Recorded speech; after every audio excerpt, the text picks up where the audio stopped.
Learning and loving, learning and loving with you and who am I learning with? Not Jacob. Just kidding. I just saw he texted me. He may be able to jump in. So if he can, amazing. We'll just, oh my gosh, the kitties. P.S. Yes, there may be some kitten interruptions like that running around. This is an early hour for them, Saturday morning. Hi, Tiggy. And they are, if you're a cat person, you know, cats are wild in the mornings and wild at night. And then they kind of chill and mope about all day. Let me know if you guys can hear me, because I don't have my headphones in, because I saw that Jacob wasn't coming in. And so then I was like, oh, that will just be one less thing that I have to deal with while, I should say Mr. Harkey, when we're talking about class and the teacher. Okay, let me adjust this. Oh, that was fine. So yeah, again, loud and clear. Okay, good. That's good. That's a blessing I'll take. What is it? Being grateful for even the tiniest things. You see this? That's Tiggy. Hi, Tiggy Monster. Hi, Tiggy Monster. My favorite monster. He's so big. Do you guys want to see him now? Look at how big he is. Oh, so guess what I was doing? Look, he's literally a fucking normal sized cat, and he's only 6 months old. My Tiggies. And he's so cuddly. And he's so amazing. It's not funny, Peter. I just saw that. More fractions today. No, we are coming in chilling. We're coming in chilling, guys. Chilling. Hey, Black Beauty, come here. Oh, and look at how big Black Beauty is. Black Beauty's even bigger than Tiggs. Look at these. They're so suppressive. These mother freaking kitties. My Black Beauty. My Black Beauty. They're so affectionate, these two boys. Okay, so Tiggy's playing with my stand. Excuse me, boys. Okay, that's all. Black Beauty was just whapping Tiggy. Oh, I should have this out in case I'm going to share something. I was gonna, actually, I don't have a plan, like, necessarily. I was just going to go over everything kind of with you guys, and then if Jacob does come in, or I feel like there's a subject I can catch on and go with it, then we'll do that. But okay, what was I saying though? What was I saying before this? Yes, so early Saturday morning. It's happy, it's bright, and it's so nice out here right now. Okay, so thank you guys for being here. So I guess we have multiple things here. Hi, Super Pup SP. I have a little piece of sourdough.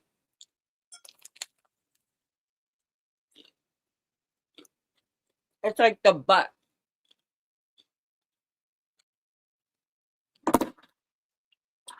I have my pomegranate juice.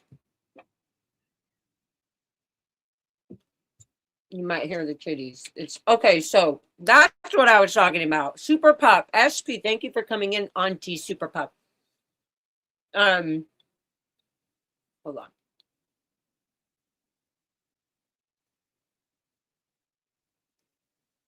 Man, Pomegranate juice is so good.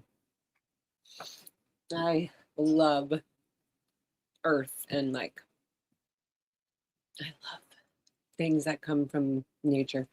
So yesterday, that's what I was getting to. So I was going to I was like thinking about doing a live stream, this kind of live stream, just kind of chill and hang and do catch up on and kind of review. I'm going to be making a list of kind of just keeping notes of maybe what direction I want to go in. And then if there's any questions I have while we are addressing, like practicing problems or whatever, I'm sure I know I have the almighty Mr. Peter Anderson in the chat. And oh, maybe we can get in. Oh, is this why you were laughing, Peter? Because this one is fractions. The next chapter is fractions, but that is why you're like, your favorite. Also, my hair is just being a total just, it's having a mind of its own. So whatever it does, you just watch it, all right? You watch it and make sure it's doing what it's doing. And these cats are going nuts. So that's what's happening. Okay, Peter. Hi, Vinici. Vinici. Vinici. Good morning, everybody. Happy Saturday. All right, let's roll into this. I have to edit yesterday video. Here you go. Oh, dang. Hi from Philly, man. Philly, tell Philly I said hello. Tell Philly, not my dad Phil, but tell Philly. And tell Phil I said hello too. If y'all are listening, Osa, you watching? Tell my dad I said hello. Get out here. I wouldn't recommend the next section on math. I would do more review of the previous. Okay, good to know. Thank you, Mr. Anderson. Oh, yeah, that might be a toughie, huh? That might be a toughie. Okay, so yeah, we can review, and then also let's also review. Let's also review the body. The last part we were reading about the body. Okay, so how can we do this? Oh, so I liked it how like I took a picture of it and then I would share the screen because I can like zoom in and I don't have to have the big book, right? And also while I'm here, because I'm so freaking, I need to, if I don't do this now, I've been meaning to tape the book since I ripped it. Let's have Fun Day Saturday review. Good. Okay. Yeah. It can just be a fun day. Oh, and tomorrow, Fun Day Sunday, I'm going to be doing my a Fun Day Sunday update stream tomorrow. So join me in that. Sunday Fun Day. We'll go into my gardens. We'll say hi to the chickens. We'll talk about life. We'll talk about life for a while. Who knows it? Who knows that song? Enough about you. Let's talk about me for a minute. Enough about you. Let's talk about me for a while. I think I'm singing it a little more psychotic, but she's a badass. One of my favorite singing artists. I mean, just because she's her own.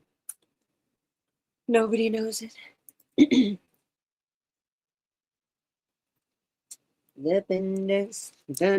want to hear that song. I haven't heard that song in like so long. I want to hear that song. I haven't heard that song in like so long, so long. I want to hear that song. I haven't heard it in so long. Erica, Auntie Super Pup just wrote in the chat that this is Let's Have Fun Day Saturday. And so my attitude just went right into like relax mode. So thank you for that, Auntie Erica, my Auntie Super Pup. My Auntie Super Pup. Okay, I'm just fixing my okay, yeah. So we like the idea, by the way, I don't know if anybody got it, but that was Alanis Morissette.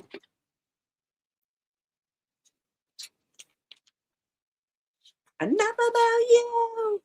Let's talk about me for a minute. Enough about me. Let's talk about for a while. Yes, decompression day tomorrow. Exactly. So today will be chill because I mean, I am doing school on a Saturday, which is like, it just really shows the hard work, in this student here. She's working on doing her studies on a Saturday morning. Okay, I taped up my book. Sorry, guys, I had to do that. I was like, if I don't do it, I'm going to keep ripping it, and then I'm going to be upset because I'm still a child when it comes to shit like this, and it has to be perfect. It has to be perfect. It has to be. Oh, yeah, so I was going to tell you that. I was going to tell you what I was going to tell you with the kitties. So I've been doing some research. And yeah, I'm gonna get a really low price or a low cost, a really good low cost, hopefully. Not hopefully, I'm gonna make it happen. A spade or neutering I'm gonna start with the boys. That way all the cats can be together. So yesterday I was gonna do studies and all that, and I was working, had everything, and then as I was working, doing the things like cleaning out my folders and getting all my crap together and organizing art stuff, I started like realizing, okay, I'm gonna move the cats back over to the trailer where I was. Remember, they were in here yesterday. And then as I started doing that, I was like, it was taking me forever to get the cats. I was like, baby's just, Bubba's is pretty good. And then, and Pinta, she's just a little baby. So, hi, Professor.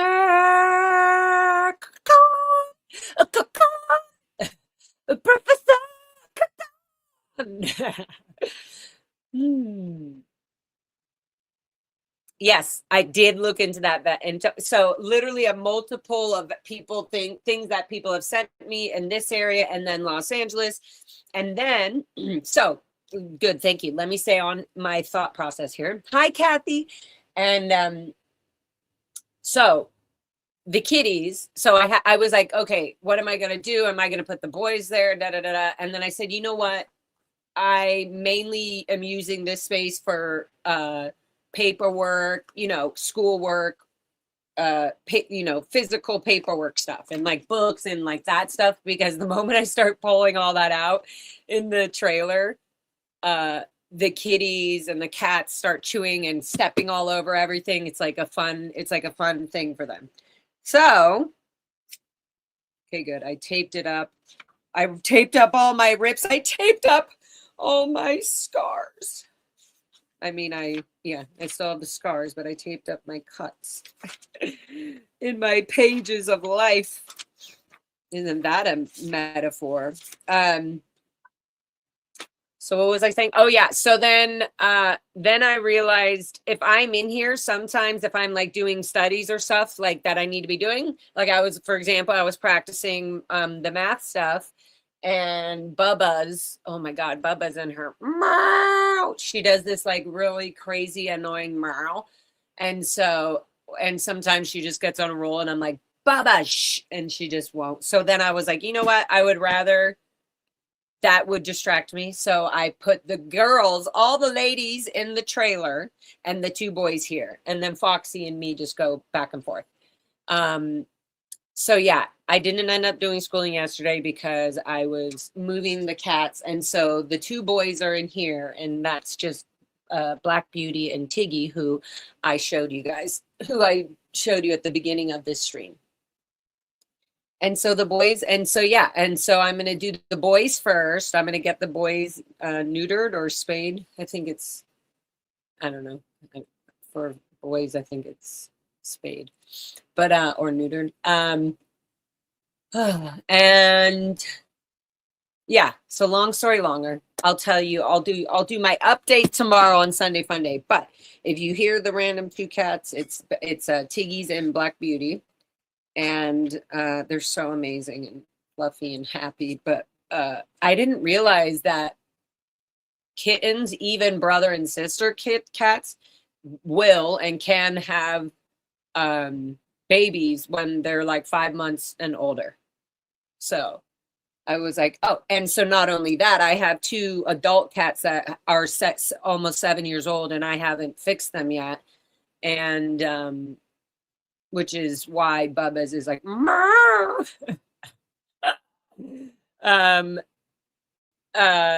kittens have kittens, exactly.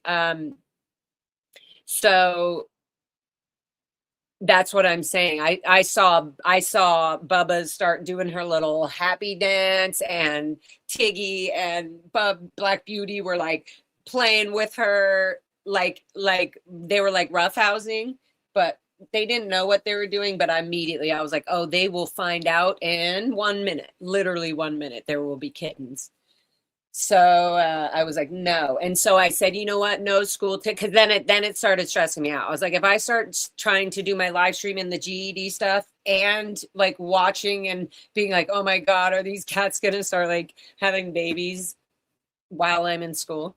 And so I said no school today because it was the idea of it was already like I kept trying to be like, oh, when would I schedule it? When? And then I was like, I don't know when I can clean everything up and get the cats over.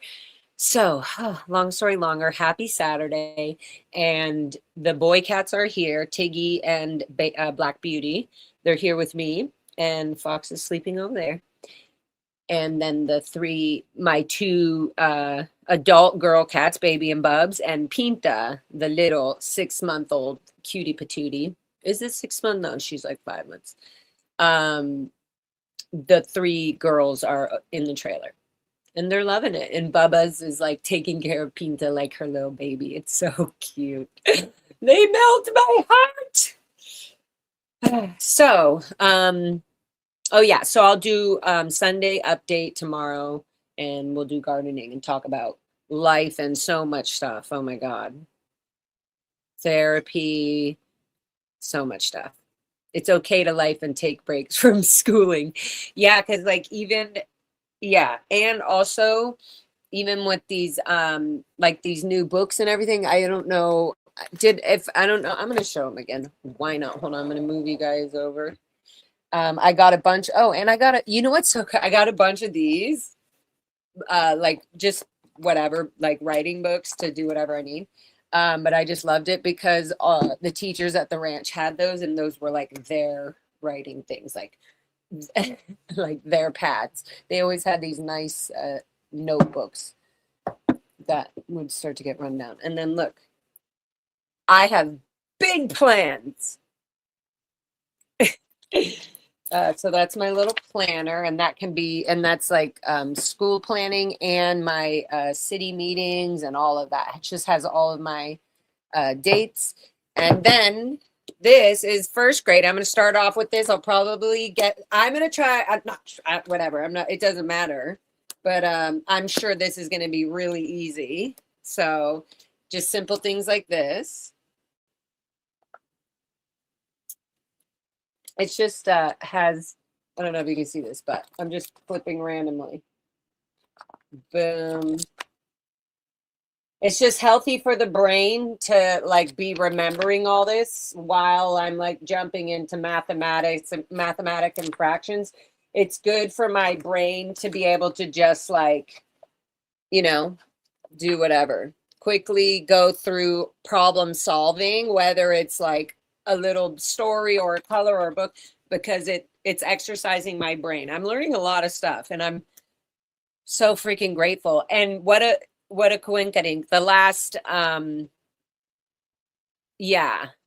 Aw, you're so amazing, Swancho. Swancho, can I say your name, or should I just call you Swancho? And then this is so fun. This is multiplication flashcards, but they're subtraction, multiplication, and addition. So I don't know if you can see this. Hold on. Hold on to your love. You've got to hold on. Here, you guys go. Go play with the paper. Here, I'm going to try to hold this up so it doesn't fall everywhere. But they're fun because they're like color coordinated. Wow. And guess what, guys? In the box, I got, it was like such a perfect score.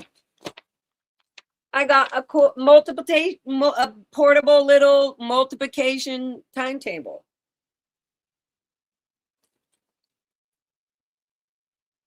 Multiplication chart. Isn't that cool? So it came in the box. So so yeah, I was going to print a bunch of stuff, which I still will, but I just love that I have that as well. Nice. Yeah. The contents are the multiplication cards, the trick cards, the chart, which is so cool. Oh, yeah. And guess what, guys? Where's the cool marker? The cards are dry erasable. So I can write on them, mark them all, erase them, and then do them again. And yeah, I just really like this. These are the things that are good for this is fun. This is fun learning and having some fun. Learning while having fun. I'm having fun with you. So isn't that cool? I thought that was pretty awesome. Oh my God, Tiggy is loving that crumbled paper I threw for him. So yeah, I'm going to keep the chart out here. That's awesome. And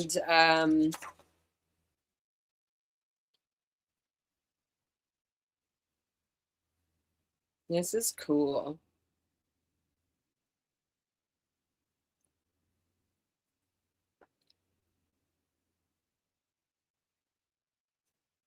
That's cool. Sorry, I'm already reading it. It's like, I'm just reading this little thing. And it's good. It's a good way to like have a visual. So my brain thinks like dots like that. So I can like almost, not to be a cheater, but like kind of like instead of having a calculator or having this right here physically, if I visualize this, whoops, so bright. Why is it so bright? If I visualize it, if I like, photographic memory kind of a deal, I mean, might be a smart thing. What do you guys think? But in the meantime, so I'm going to have it out. So I just always have it. But I just love that, like it says, begin with one color set, go through the cards looking at the side with the illustrations to help you learn. Try to understand the logic behind the answers. For example, 4 times 3 means 4 groups of 3, which I get, but it's good for my brain to like hear that and then like read that again. And it says, and it has a bunch of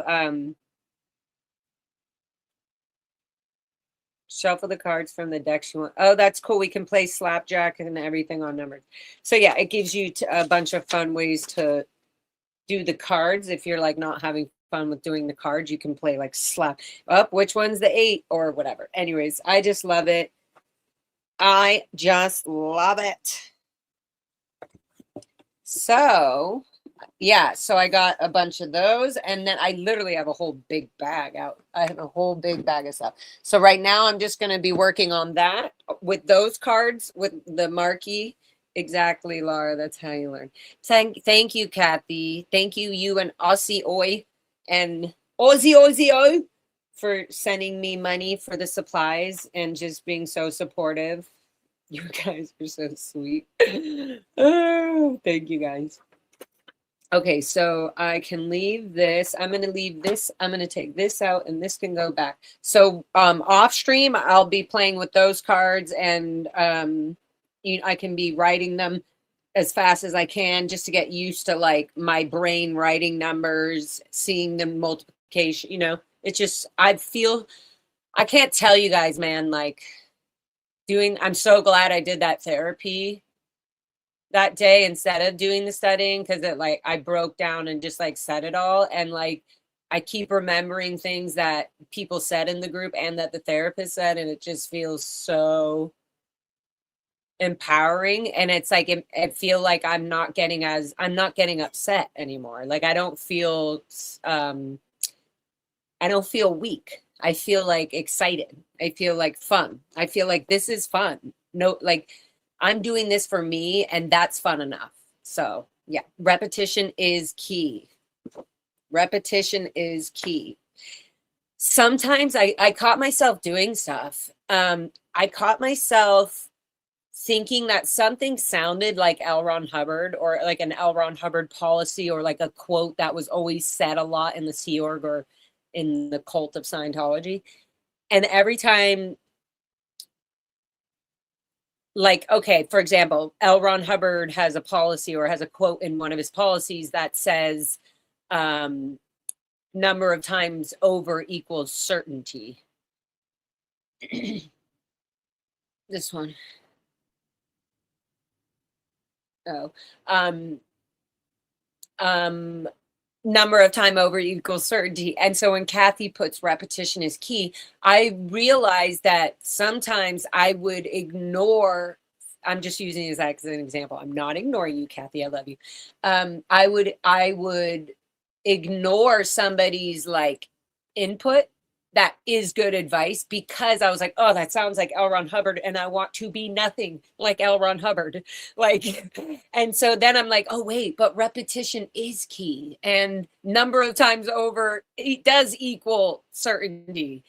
And so this is what I'm talking about when I say I really am breaking, I'm undoing how I learned to learn while learning a new way and something I've never done. I've never learned this. And like it's my first time doing it.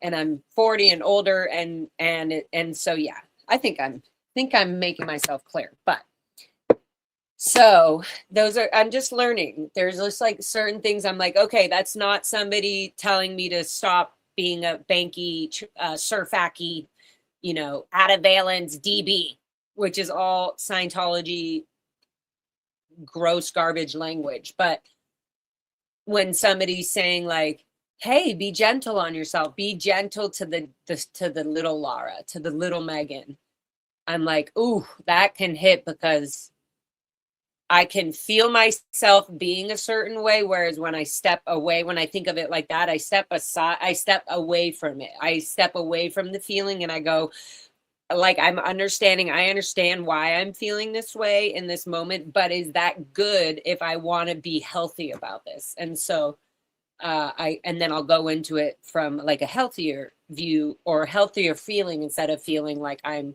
being attacked as a child again and I'll never be able to learn and my brain can't hold the information and blah, blah, blah.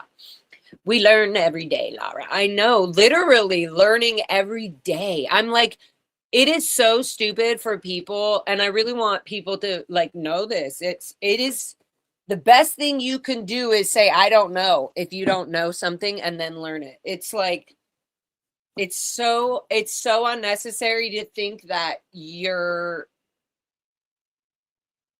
like you've hit a level or something where you're smarter than everybody else. Like a really intelligent, smart person would never think that they're smarter than everybody else.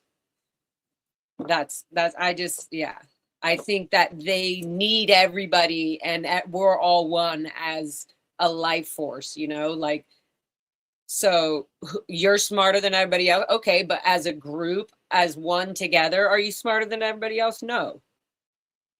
In fact, you make the group as the human race less when we're not learning from our mistakes or learning from doing something and like learning from how we feel, learning from old abuse or old generational habits that didn't work. Wow, I'm going on a roll right now. But anyway, unlearning Scientology fucking brain damaging normal way of life to learning the GED and being here with you guys. It's pretty awesome. Just got to say it. And so I'm going to, yeah, taking it easy, learning little by little, step by step, as slow or as fast as I want or as it goes. And keeping it fun. And yeah, staying in therapy and staying in school. I think also there is a level of making sure that I continue to do these classes and go on and do and keep learning, because that also keeps me going. Like, whether, because I could just go, oh, good, I'm not going to stress. I'm not going to put anything. I'm not going to do it if I don't feel like it. But then, like, every day I could be gardening and not feeling like going to school.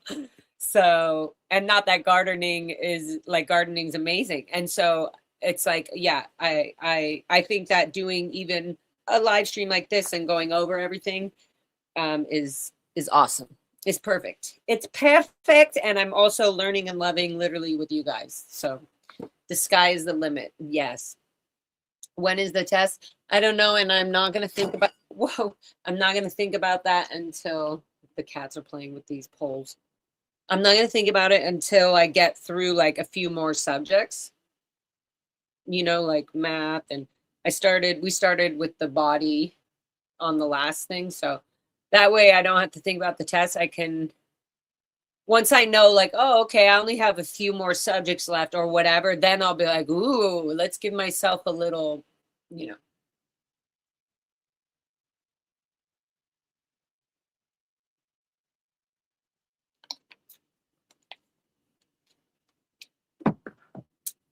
in Scientology, they would say, well, they still do. They would say, we're going to give you what was it called? A TA? We're going to give you a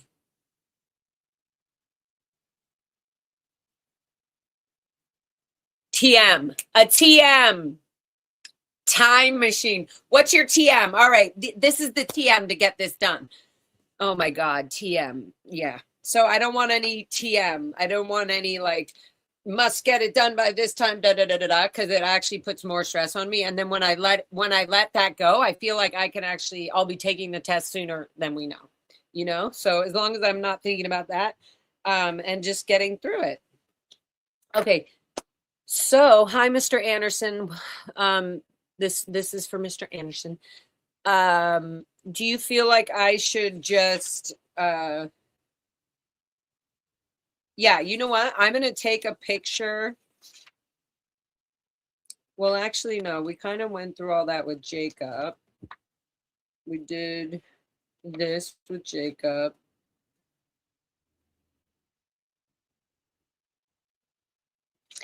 Huh.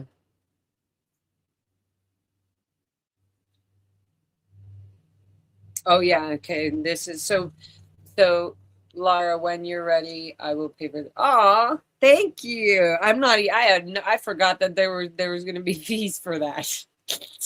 See, I haven't even gotten there. Okay. I'm like sort of like,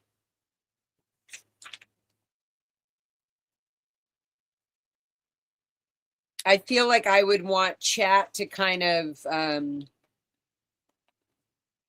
maybe you guys can, because I did go over on the last live stream with Mr. Jacob Parkey.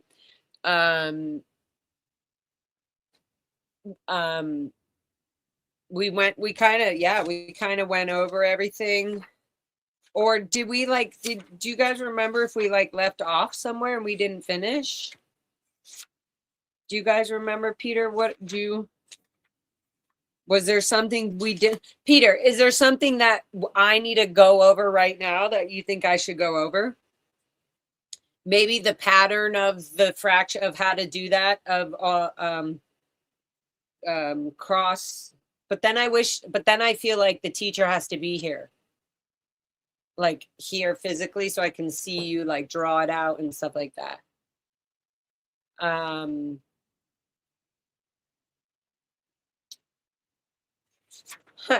Huh. Like, for example, D over R equals time. I guess we can just review all of this. That's right. You were through page 245.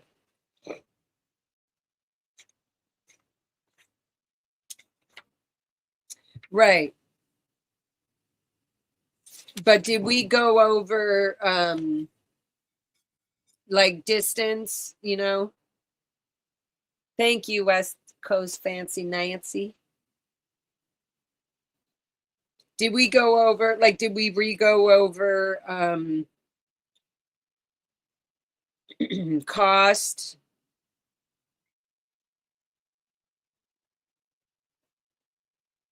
You know, like the distance, the cost. Kitties are meowing. They're roughhousing like crazy.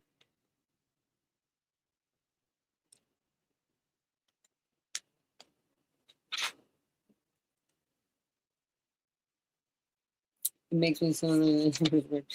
So how much more does a customer pay for the makeover than for the manicure? Okay, so that was subtraction. How much more does a customer pay for the makeover than for the manicure and pedicure combination?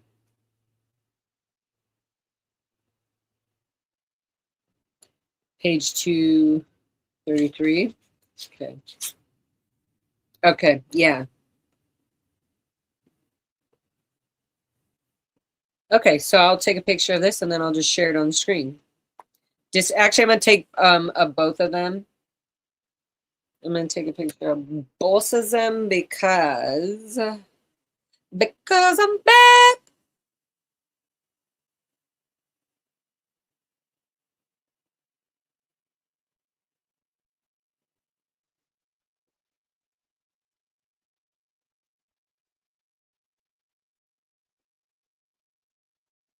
I forgot to text Jacob back. Okay. I'm gonna take a picture of each. Distance and cost.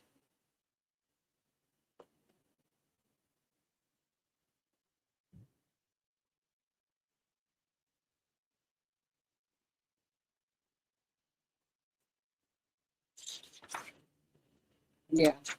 Okay, good. You only know what you know till you know better. I tell my clients that all the time. Yeah. I always tell the people I instruct, you don't know what you don't know because you don't know. You don't know what you don't know because you don't know. And you don't know that you don't know because you don't know. You only know what you know till you know better.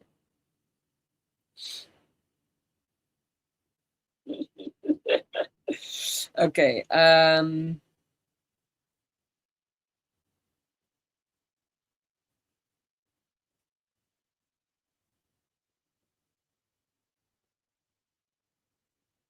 Okay, boom.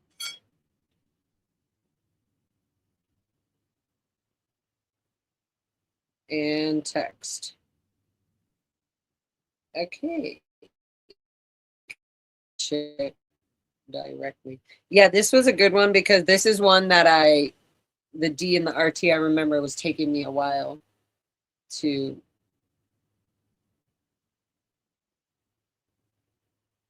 It was taking me. Okay, good. Here we go. I'm going to add it. Let's see. Share screen.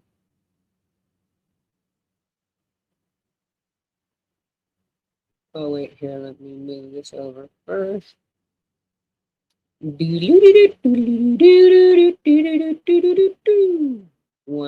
there and one there. Oh my god, the cats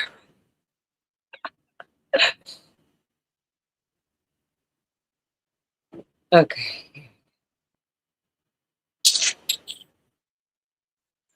So do what we tell others. Do your research. Laura, you have serious thinking lines. Is that a good thing or a bad thing? Are you being a troll or are you being observant of my serious thinking lines? So serious. It's a good thing. Okay, good. Yeah, I like when people get very. I'm like, ooh, ooh, ooh, they're really in it. Okay, present. I'm sharing now the two. Okay, so let's go over this. I feel good. Oh, share windows. Wow, I didn't even open them up. Did I? Okay, good. That's practice one. And my handwriting's on it. Sorry for my scribbles and but it's just my brain thinking. So this is the first page. Share.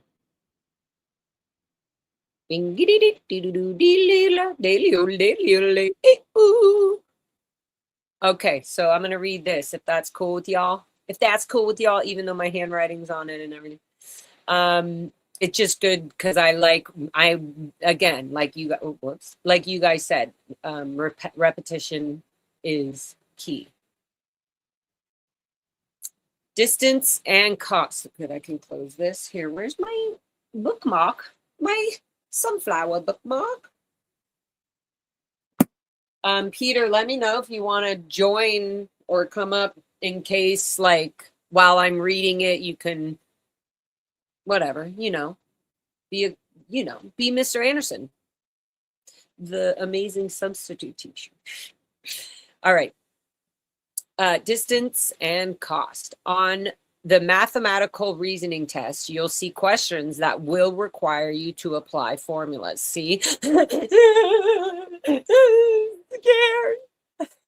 When a relationship is constant, use a formula to set up the information about how the different parts relate to each other. Peter, in this thing, what is it? What's a relationship? When a relationship is constant, I know it's talking about when a relationship is constant. I guess I can look it up. Look it up. Just look it up. Hey Siri, what is the definition of relationship in terms of distance and cost?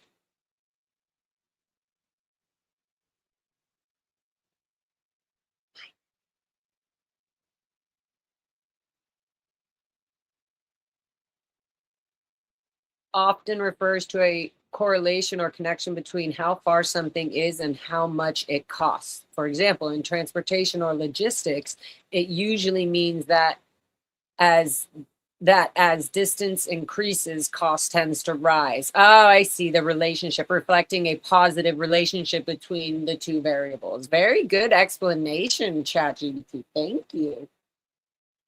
Okay, good. So I figured that out, Mr. Anderson. Thank you. When a relationship is constant, use a formula to set up the information about how the different parts relate to each other. One of the most common tested formulas deals with distance, rate, and time.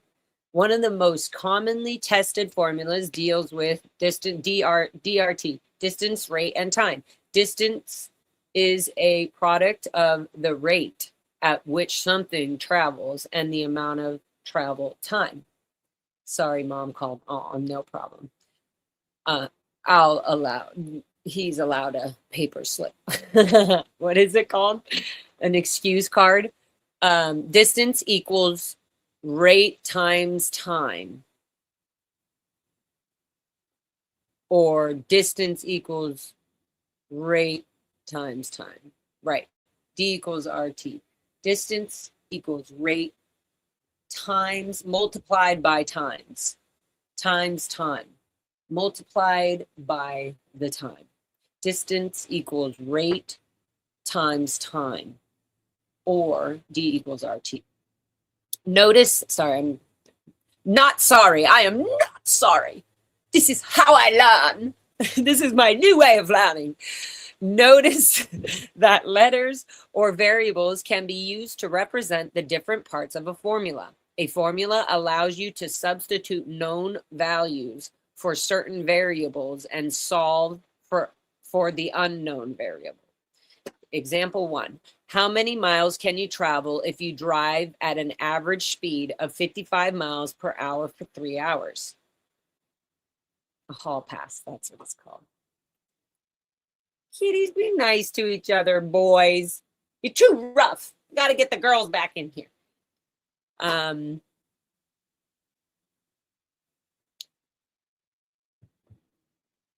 So what was the question? How many miles can you travel if you drive at an average speed of 55 miles per hour for 3 hours? 1, you know the rate, 55 miles per hour, and the time, 3 hours. Substitute the values in the distance formula. Substitute the values in the distance formula. Okay, distance equals 55 times 3. At least the boys are having fun. I got a little sad because I thought, oh my God, you guys, that is not nice, you guys.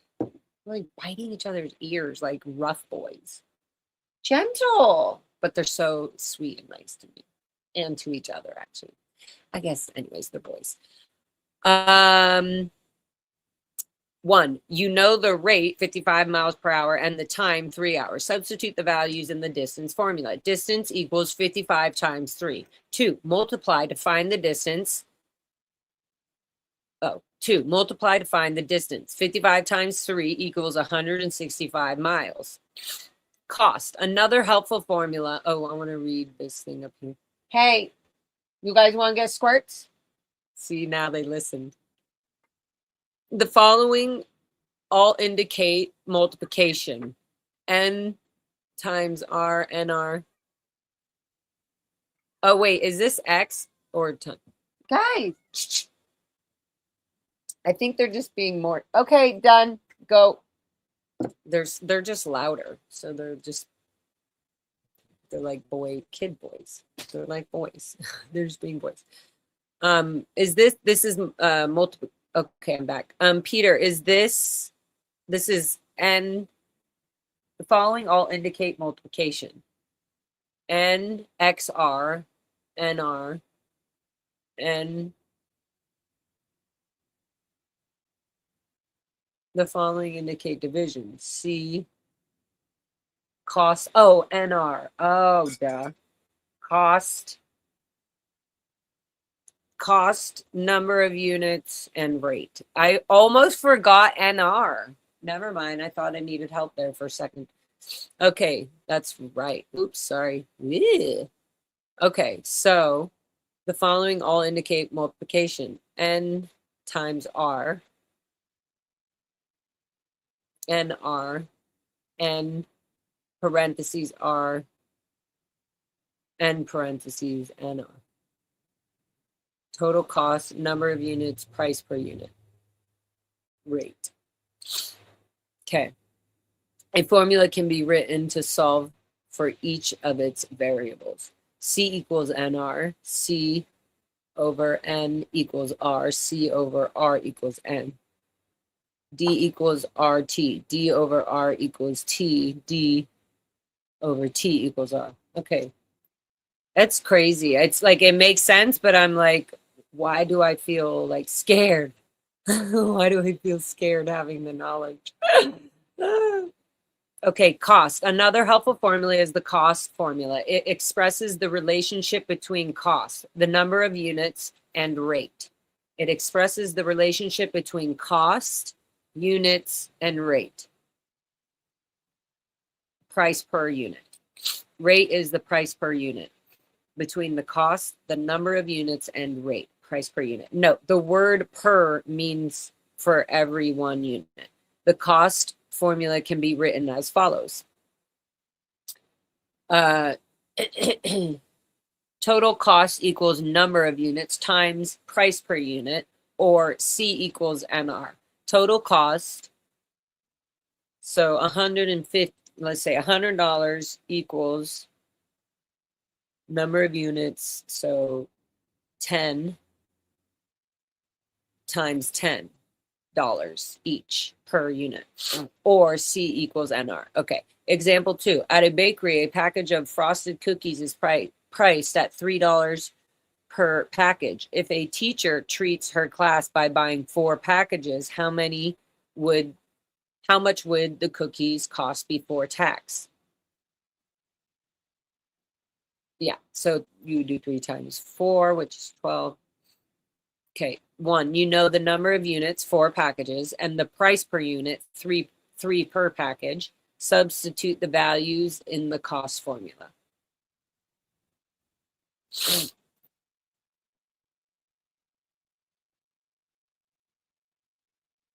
Huh. What does substitute mean in this?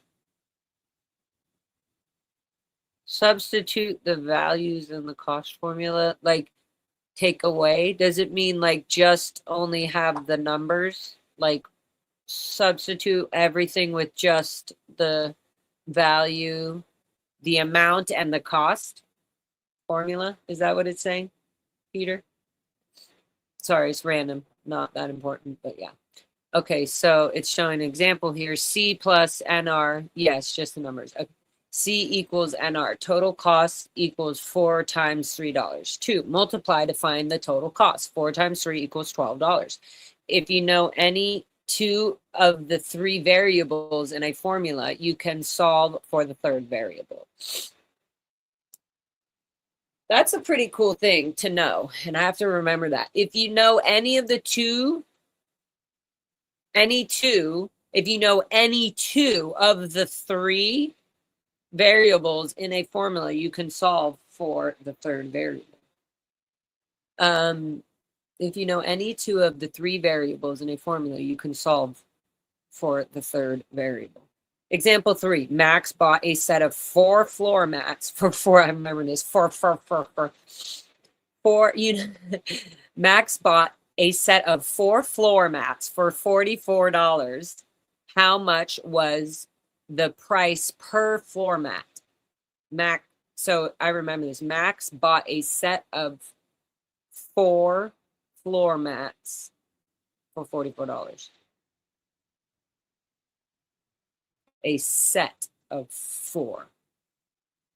How much? So how much was the price per floor mat? 1, you know the total cost $44 and the number of units, 4 floor mats. Rewrite the formula to solve for the price per unit. Cost is 4. Sorry, the cost is 4. So I'm writing C equals NR. Cost equals NR. Number of units in price, or number per unit. Okay, you know the total cost 44 and the number of units for floor mats. Rewrite the formula to solve for the price per unit. R. I have to remember the R. Totally forgot about the R because the R is so easy. Rate. Oops, let me plug in my computer. 1 sec. Let me plug in my computer.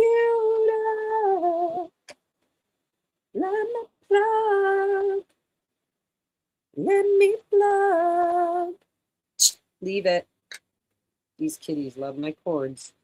But you know what they don't like? The water, the squirting of the water. Leave it. Leave it. But they learn quick.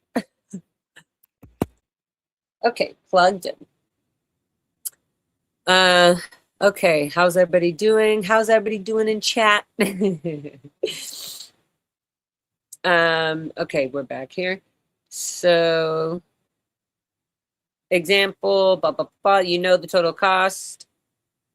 R, yeah, I gotta remember that R. R equals, the rate equals the cost and the number per unit.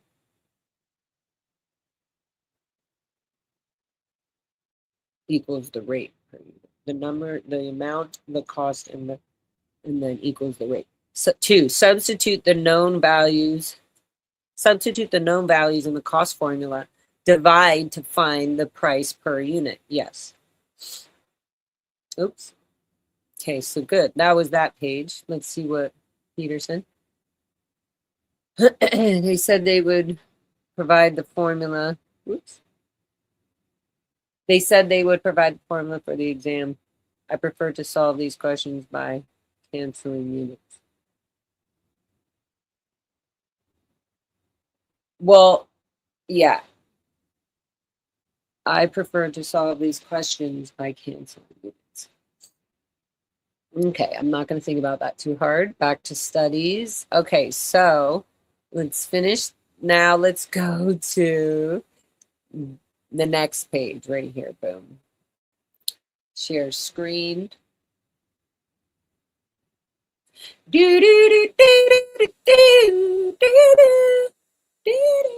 I do. I'm enjoying a moment right now where I'm very excited that I do know what DRT is, and just CR and all that. CR over C over R equals N, or D over T equals R, or R. Yeah. So I'm glad I never learned that before in my life.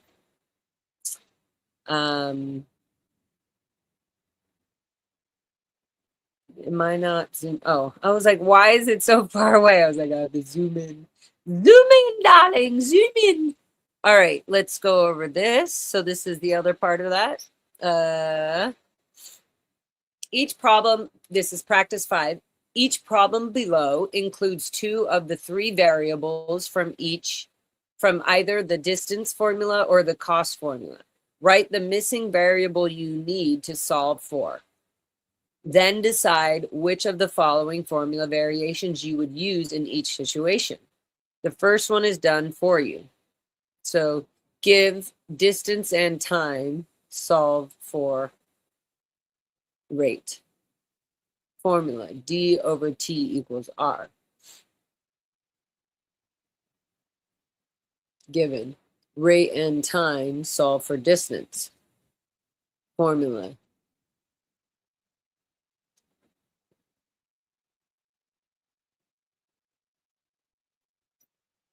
Oh, was that? Oh, yeah, it must have been right down.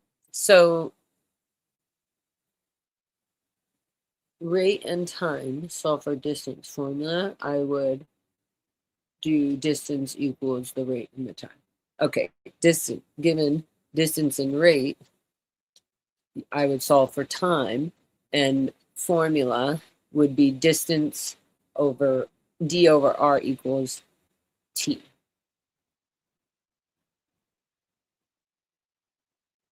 Time. Okay, sorry, my brain is remembering all this, so I'm liking just marinating here, guys. Okay, given cost and number of units, solve for price per unit equals R.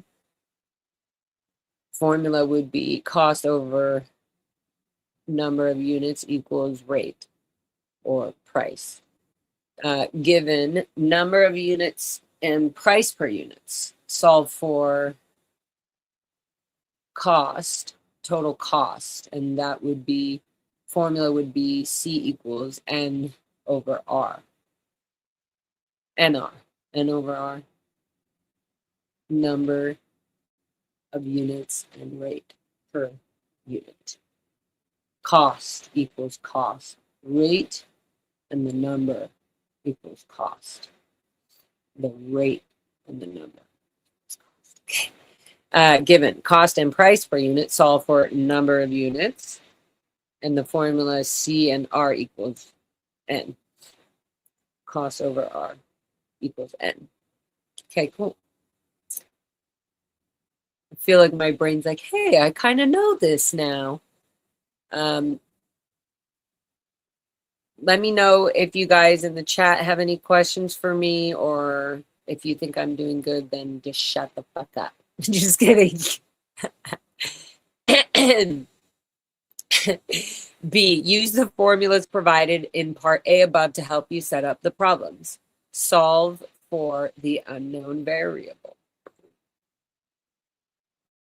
Let's see.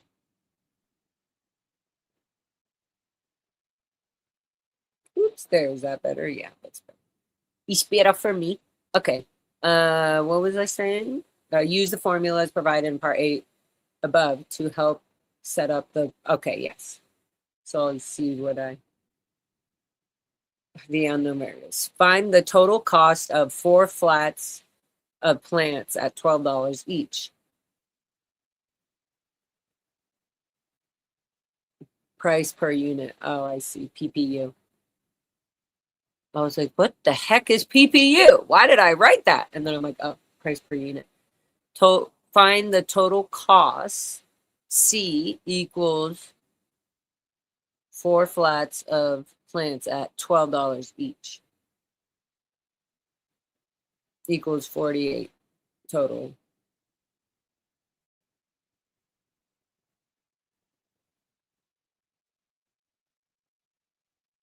Oh, total cost, total C. I was like, what? Total C? Where? I was saying answer C. Okay. Just thinking out loud. Joe says, I'm pretty sure. Joe the hoe. I'm pretty sure math isn't real, especially calculus. Well, I don't think I've gotten to calculus, but I mean, dang, and you know what else the therapist said? She said, think of it as learning a new language and unlearning another language, which is like totally freaking true. Oh, what, Peter? Number 7. What is N and what is find the total cost of 4 flats of plants at $12 each? Are you asking me what is N and what is C? What is N? Number of units.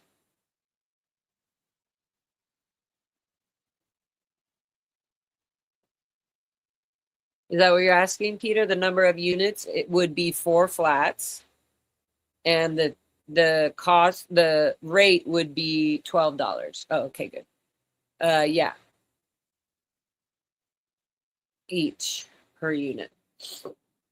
Yeah, I don't know why I put PP. Probably because I was trying to remember that it's price per unit, per each unit. Okay, cool. Find the total cost of 12 boxes of cookies if each box costs $3. How many units in a flat? 4 flats of plants.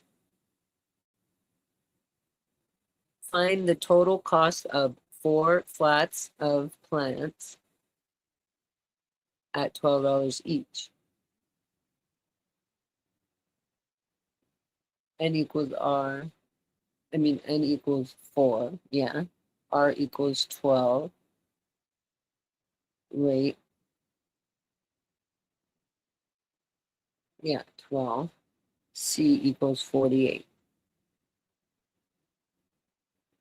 Oh, were you just making a comment, Joe, or something? I thought you were asking me how many units in a flat. Anyways, okay. Continuing, Laura. Don't get distracted. Hold on, let me drink some pomegranate. Little breaks. Who needs a break? Everybody stretch your legs. Who needs a break? Who needs a break? Everybody shake your head. Who needs a break? Who needs a break? Everybody stretch your back. Who needs a break? Who needs a break? Circle it around like that. How many plants per unit? 4 flats of plants at $12 each.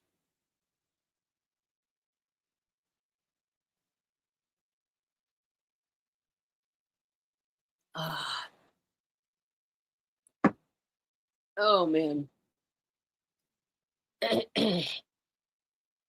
Busy with family, but wanted to say hello, dear Laura and chat. Keep it. Thank you, Ann.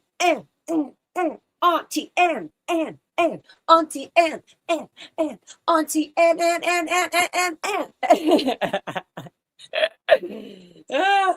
Thank you, Auntie Ann. Oh, Auntie Ann. Boop, boop. Hold on. This calls for an applause.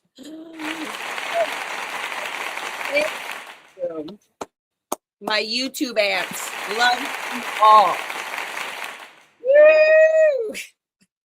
One more. Thank you for your gifted 10 membership. Thank you. Literally freaking angel aunt. Love you so much. Thank you guys. And thank you all who just got members. I cannot wait. Part of this is amping up all my members, the memberships, and sending out a monthly little envelope packets of fun little arts and stickers and just the updated version of Lara FM goodies. So I'm super excited for that. So thank you guys. Yee-hee-hee! They let the child in the wild out in the city. So cute. Good evening, Lara. You're doing great. So proud of you from a distance. Thank you, Selma. Selma, darling. Thank you. Thank you, guys. Oh, this is fun. Now I'm just getting distracted. And as I should. Oh, yes. Let me have a bite of my.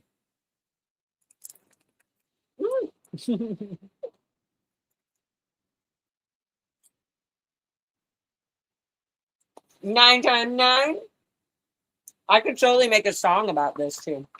Okay, stay focused. Okay,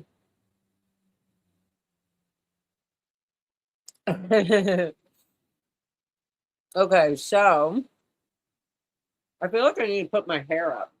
Hold on.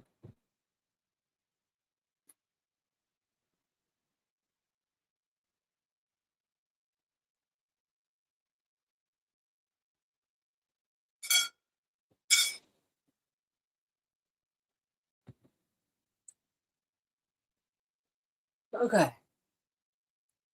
Put this up in a little bun. Because we are here to work and get the work done.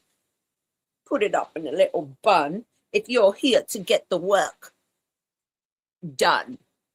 Put it up in a little bun. If you're here to get the work done.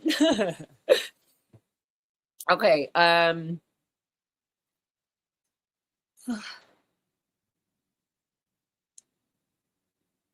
Did I read all that?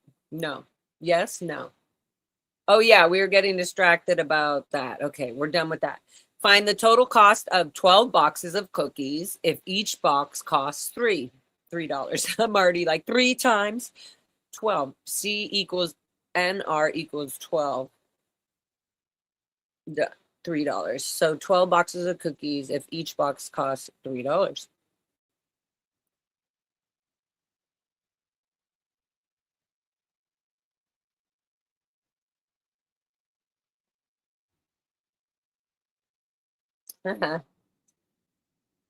That's funny. I had my can you see? I had my multiplication cheat sheet thing here.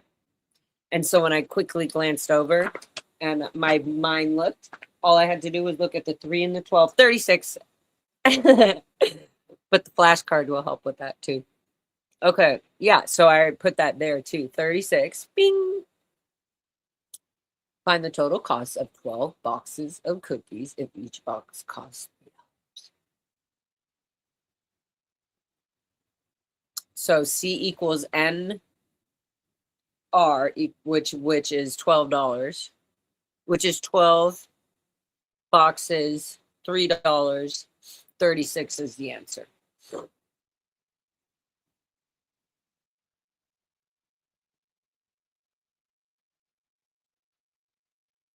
$36. Okay, sorry. Brain was just going over it. Okay, if 4 tires cost $320, how much does $320? How much does a single tire cost? So I would divide. If 4 tires cost $320, how much does a single tire cost?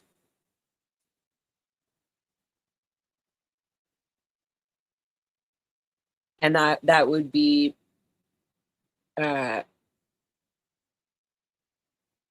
N over R equals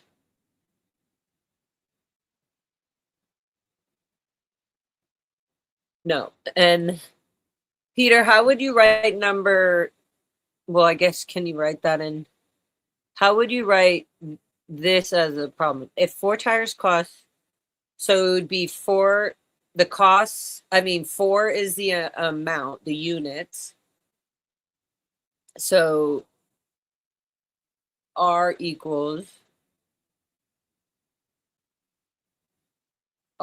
C over N. Okay. Yeah, okay.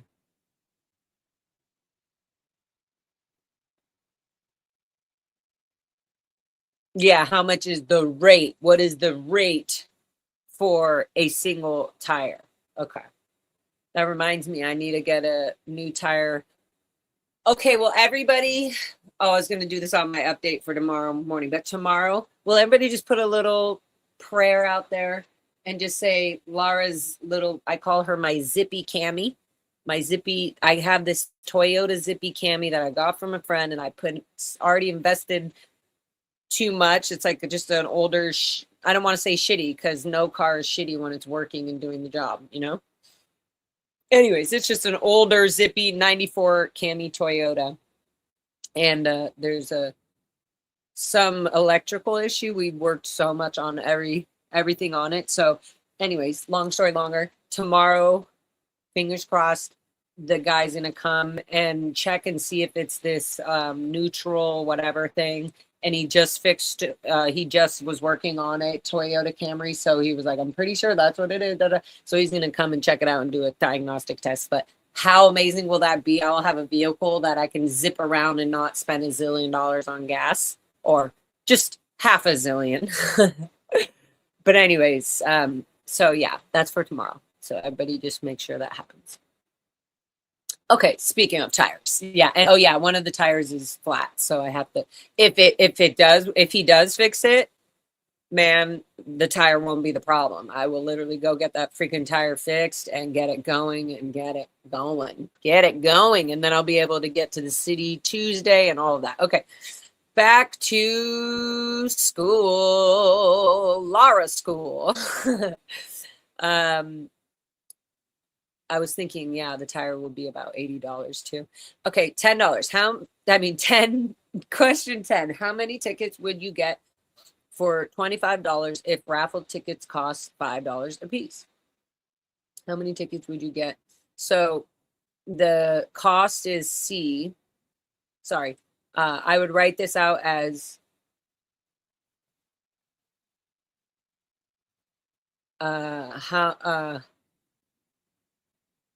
this would be R over C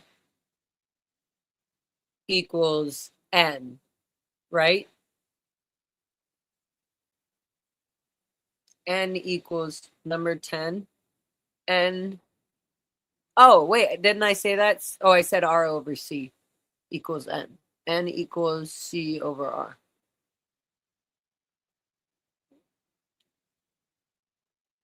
Could I put R over C or C over R? Is that the same thing? How many tickets in a relationship like this, in this relationship, how many tickets would you get for $25 if N equals 25 over 5? Yeah. Yeah. Okay. Moving on. Oh, you're just letting me know how else you would write that. No, that would be the inverse. Okay. Okay, so I would say N, the number of units equals the cost and the rate. Okay, so I just have to write that out correctly when I do it.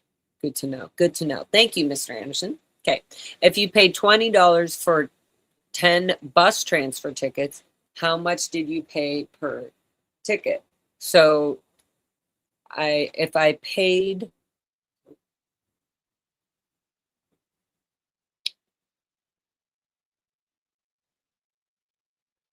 so this would be R equals,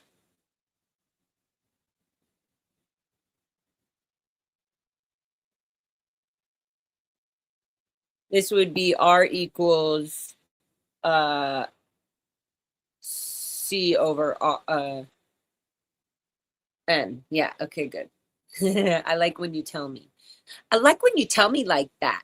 In fact, you know what? I should write that in the book like that, just so my brain, can I do that really quick? I'm going to write it in here like that. Because I want to always see that, to know, like, there's like all the, I was like, where's my pen? I want to write that so I actually have it for them. Oh, good. I can actually go down. See, you're so organized, Peter. I could just go down the chat and see number 10 equals N. I just want to write that so I have it. Number 10 equals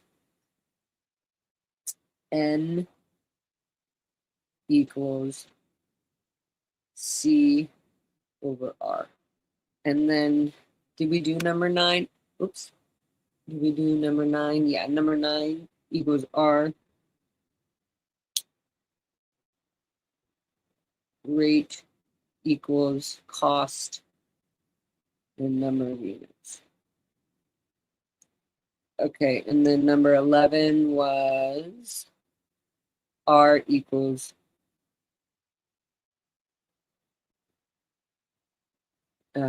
C over N.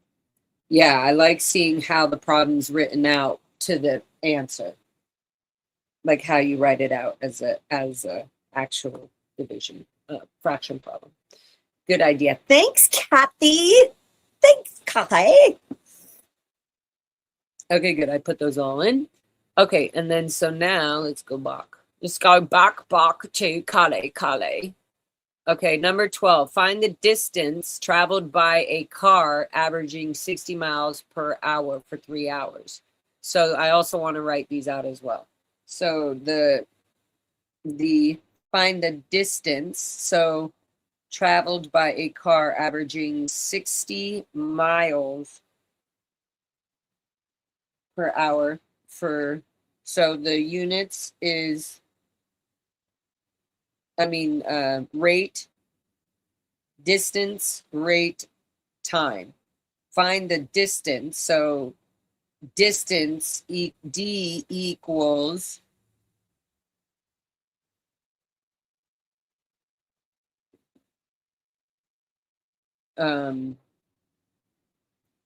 D equals R over T.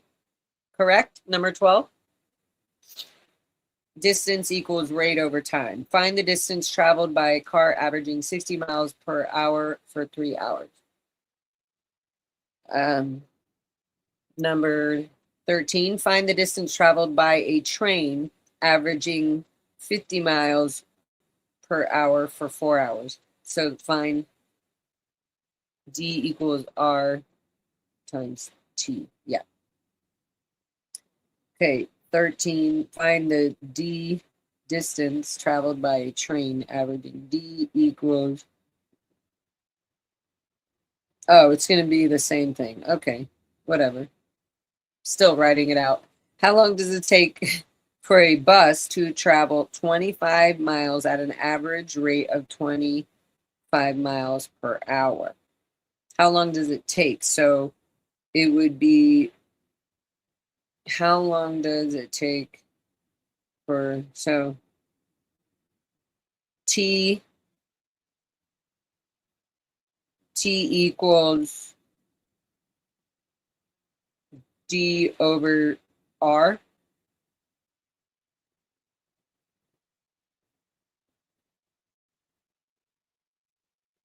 Is that right? Number 14? T equals D over R. Yeah, correct. Correct. I was like, just when I was feeling, I get like nervous sometimes because there would be so many times that I felt like I was finally getting something, and when I was at the, whatever you want to call it, education at the ranch, non-education. And then they were like, no, you're wrong. And my heart would just sink. I would feel like, oh my God, I got it. I'm so excited. And then boom. And so I think that's where I get the, like, when you say correct, or like, I'm like waiting and I'm like, uh-oh, I feel like I immediately go into thinking like, oh, he's writing a whole long sentence of how it's wrong. So when you say correct, I'm like, yeah, I did it. Okay, good. So yeah, see, now I'm feeling good and I know I won't get told no, I'm wrong. I'm feeling good about the DRT and the CRNs and the distance and costs is what we call them. Okay, let me do number. Is so good. Okay, let me do number. What number? Number D. Oh yeah, T equals D over R. Okay, number 15. If a train travels 270 miles in 3 hours, what is the train's average speed? So it's asking for time.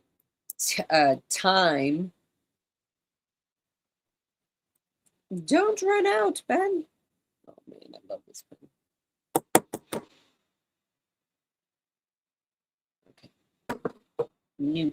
What did my other pen? Oh, right over here. Right over here. Okay, so it's asking for if a train travels 270 miles in 3 hours, it's saying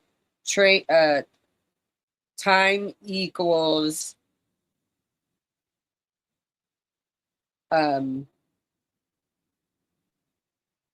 distance and rate.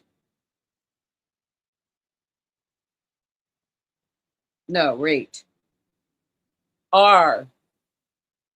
Yeah, R. Ooh, I'm glad I looked up before. R equals distance and time. Okay, good. That was number 15. Laura, I just found out that Schoolhouse Rock is on YouTube. I think you would enjoy it. It has lessons. Okay, I want to do that. Schoolhouse Rock. Okay. I'll check into that, Kathy. Thank you. 16.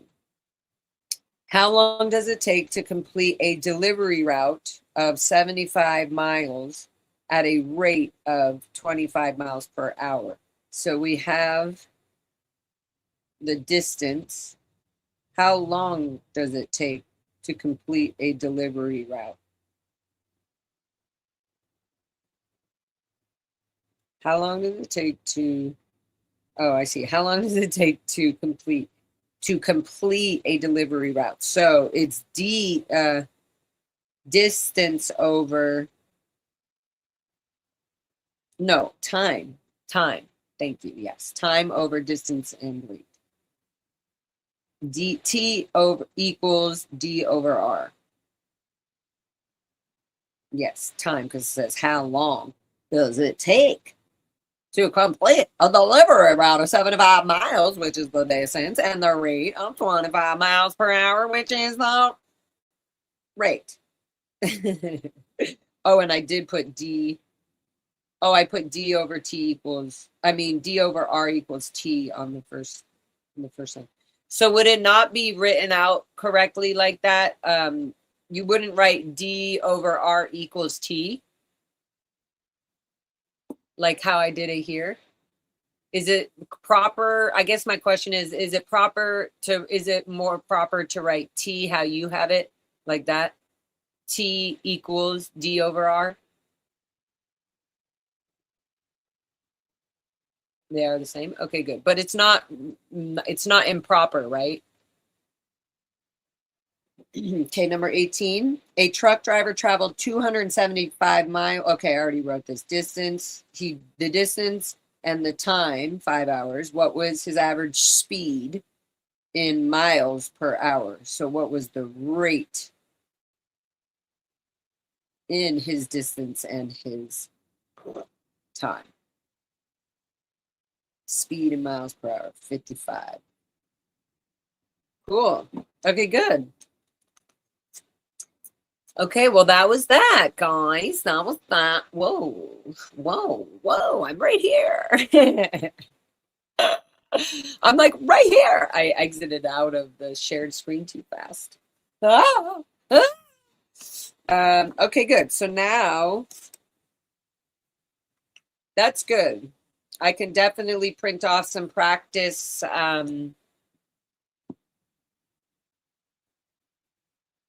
practice pages on that as well. Distance for, what was that again? Distance and costs. Lesson. I can print out scrap paper things, practice things for that. The next one here is number, sense, and problem-solving practice questions. A beverage container holds 12 servings. If the serving size is 8 ounces, how many ounces does the container hold in all?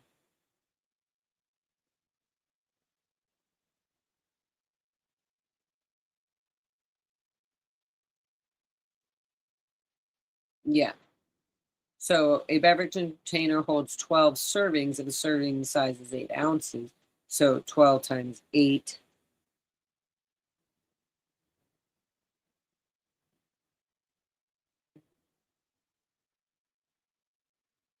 So can I ask you a question, Peter? I know I'm just here. Let me take a picture of the thing. Let me pull this up so I can just ask my question. Let me pull this up. Let me pull this up. Let me clear my throat. I already have it. Well, let me clear my throat. Mm, mm, mm, mm, mm.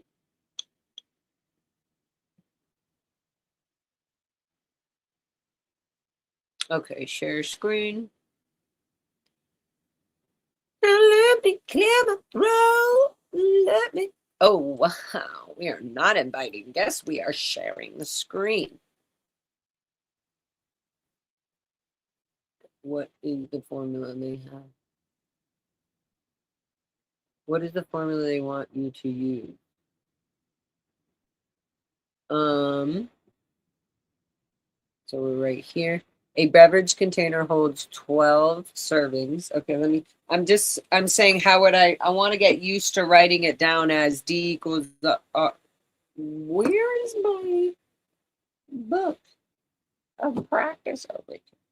Okay, good. Good. I can pull this off over here.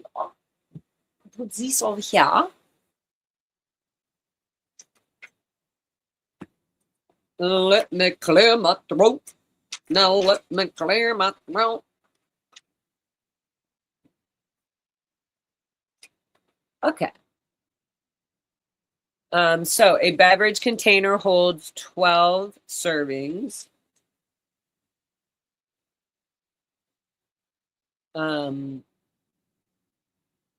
If the serving size is 8 ounces,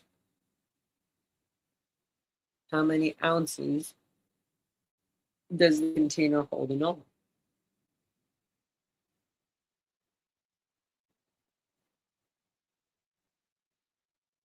Yeah, so but I was just wondering if I would write this out as a DRT or a cost as C equals NR or any of that. Like, would I be able to um, write that out as a problem? A beverage container holds 12 servings. If the serving size is in, how many does the container hold? In? So what would how would you write this out in math in like the I don't know what you call those cost and so a beverage container, I would want to write this out as 12 servings is the rate, Peter, is the rate, or number of units, So that would be N equals, no, that wouldn't be equals, but that would be N, 8 ounces. Or am I trying to make math out of this that it wouldn't have a problem? That this doesn't turn into a problem like that, a fraction problem. If the serving size is 8 ounces, would that be the cost, kind of, or the oh? Now you're complicating it. Good, good. Finally, I'm complicating it. Okay, so but for this, I don't need to turn these into fraction problems. I'm assuming now that you're saying that I'm complicating it, Kathy. Would I ever, were they gonna ever tell me to turn this into a math? Like, I would say servings times serving size equals total ounces. Yes, exactly. So I guess it's just a different, I haven't probably learned the way of writing this. Some things just need the numbers. Okay, good. Well, there you go. Okay, so let me go back. I feel like, well, then on this kind of stuff, I feel like I get it. It's just multiplying and dividing. Like sales. Okay, let's do number 2. Sales at 3 concession stands are $839, $527, and $726. What is the total amount in sales? Yeah, addition. That's what I'll be doing there. Total ounce equals 12 servings times 8. Yeah. Okay, so there, I was wondering, I was just asking if I would write it out in a different way.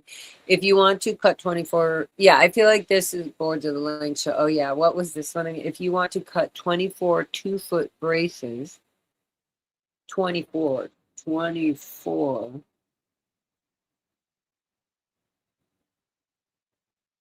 If you want to cut 24 2-foot braces, yeah, exactly. How many boards of the length shown below would you need? So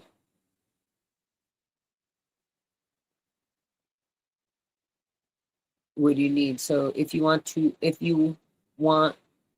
cut 24 2-foot braces, okay, how many boards of the length shown below would you need? I would need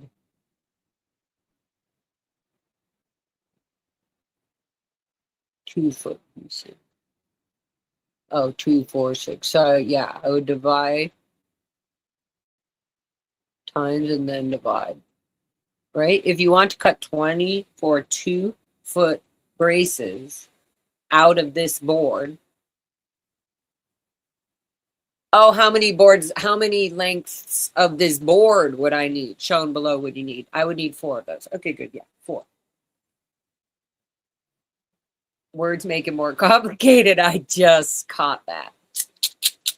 I was like, okay, what do I need? I just need to solve the problem. Hi, my black beauty boy. Are you coming to take a nap with me? He's so cute. You're so effing cute.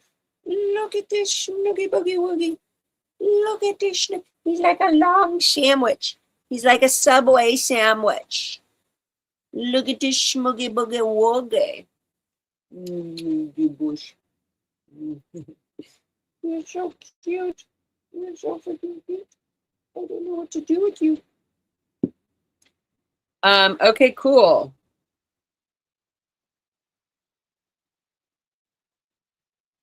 If I do 3 1-hour streams and I have 8 viewers in chat for the entirety of the stream, how many watch hours would I have? 3 1-hour streams? Oh, how many watch hours would you have? That's hilarious. Okay, so I feel like, I don't know, I feel like with this stuff, here, let me come back over here. I feel like with this stuff, I've got this down. I just remember that one being a little confusing because I had to like break it in. Oh, do we have a guest of honor? Oh, Mr. Harkey has arrived. What is that? Hello. Sorry, Good I'm so late morning. today. Good morning. It is still morning for like 9 more minutes. No, Good. yeah. When we texted this morning, I had breakfast and coffee, and this was my first couple of days back to work these last few days. And after having the breakfast and coffee, I was starting to fall asleep again, and I was like, oh, I could probably still make it. And then I was like, I want to be my best self for my students on Monday. So I do think it'd be good for me to get a little rest if I feel like I need it right now. Yeah. So You need to get that deep sleep REM. that's right. That's right. So I appreciate you being understanding there.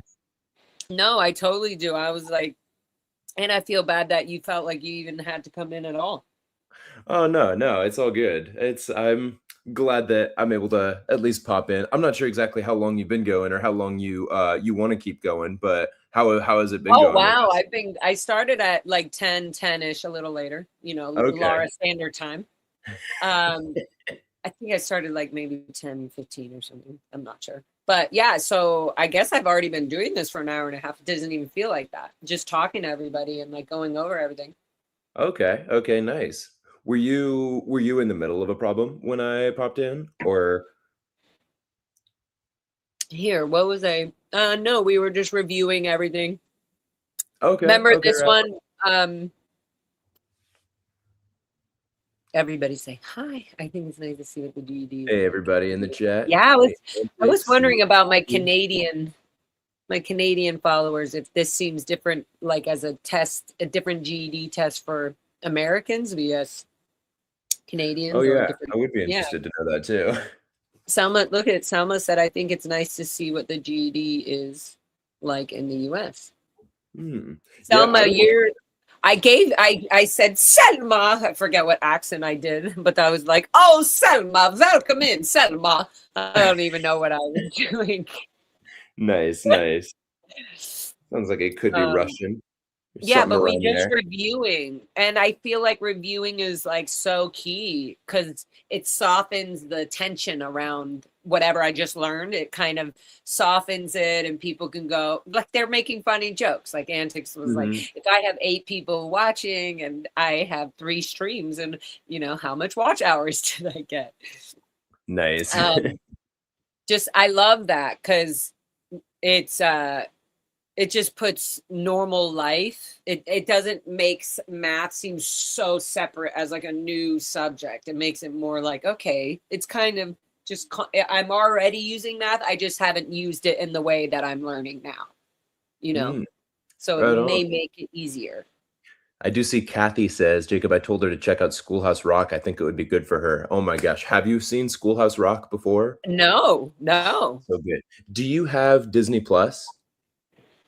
no. But I Okay, mean, I might. I can figure out I can watch something when I need to watch it. Nice, nice. No, we might be able to chat more about that off stream, but Schoolhouse Rock, it's like children's cartoons, I think from like the 70s, and they've got cartoons that are based around math, science, history, and like English language arts. They've got songs for verbs, nouns, adjectives. Oh, and Kathy even says that it's on YouTube too. They're so good. There's so many good ones out there. This And is so actually, cool. when we were kind of joking at one point about like learning the times tables through songs, they do have songs that'll do things like that. 369, 12, You know 15, what's 18. crazy? I feel like now I'm thinking that people kept like mentioning this to me in general, maybe even like a while ago, and I always thought people were saying School of Rock. Oh no, yeah, that's a good movie And too. so I But no, probably yeah, was like, oh Schoolhouse yeah, Rock is a yeah. cartoon. And I think there's like a movie that Tom Cruise is in or something that's like Rock of something. Ages. He Yeah, was in and I Rock was of like, oh, I Ages. hope it's not that. Like, and that was so horrible. I thought that movie was so horrible. Jukebox musicals are always hit or It miss. was so bad. It was so bad. Knowing how Tom Cruise is, that's such garbage. Like that's such a fake. And he looked so stupid trying to be a rock star. I'm sorry. That's right, because Stay in your lane, buddy. Stay in your lane.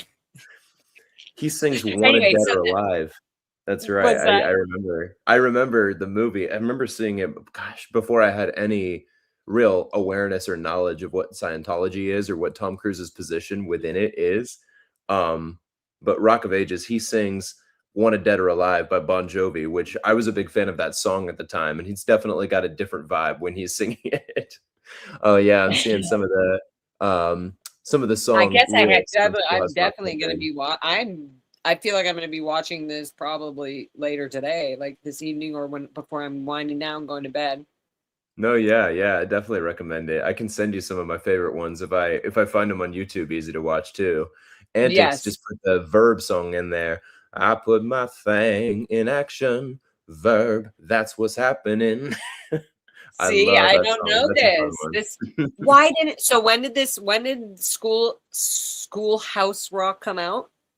I want to say that the cartoons are originally from the 70s. Yeah, because I think they even did a 50th anniversary special on TV like a few years ago where a bunch of celebrities came in and sang like the famous ones. Like one of the famous ones too that I'll see even parodied on like SNL sometimes is "I'm Just a Bill," and it goes over the process of how lawmakers in Congress can go through the process of proposing a bill for something that they want to become a law, and then it has to pass a certain amount. It has to receive a certain amount of votes of approval from both the Senate and the House of Representatives, which are the two chambers of Congress. And if both of them are on board with passing the law, then it goes to the president's desk, and the president can either sign it into law or he can veto it, which sends it back to Congress and starts the whole process over again. But the whole song is told from the perspective of a bill, like a piece of paper, who's like conscious and explaining how it works. And he Oh, sings, his name's "I'm like a just a bill. bill. Yes, I'm only a bill. And I'm sitting here on Capitol Hill. Oh, I Well, love someday that. I wanna be a law. Oh, how I hope and pray that I will. But today I am still just a bill." Oh There's a my cat that's putting those God. lyrics in that too.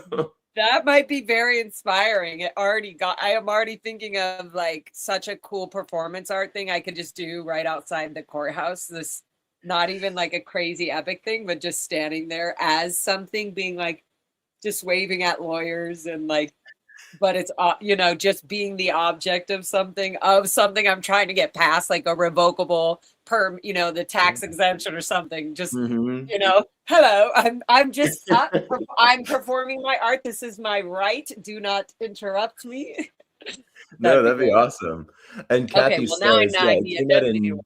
it came out in 1973. That sounds right, because I think it was 2023 that they did like the 50-year anniversary special. So that's awesome.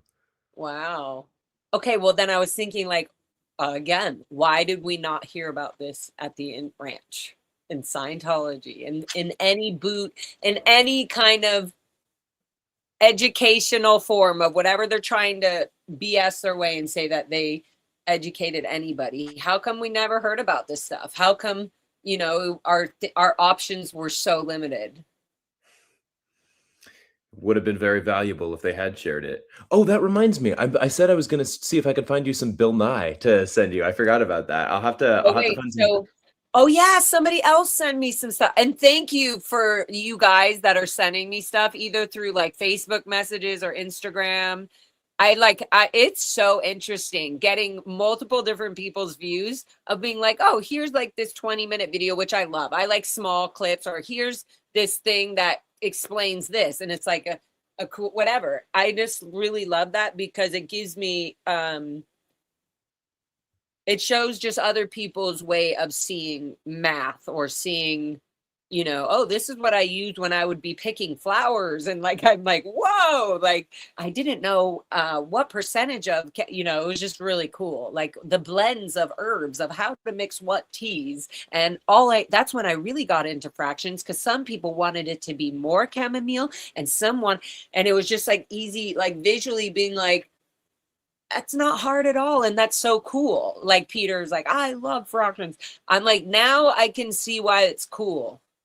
You can be like, and they do like, well, if you're not being a dishonest grocery company or a product making, in the back, there's always like this percentage of this is in this drink, or is in this sugar item, or whatever it is. It's like the ingredients. Mhm. And then it's like added sugars, 23% or whatever it is.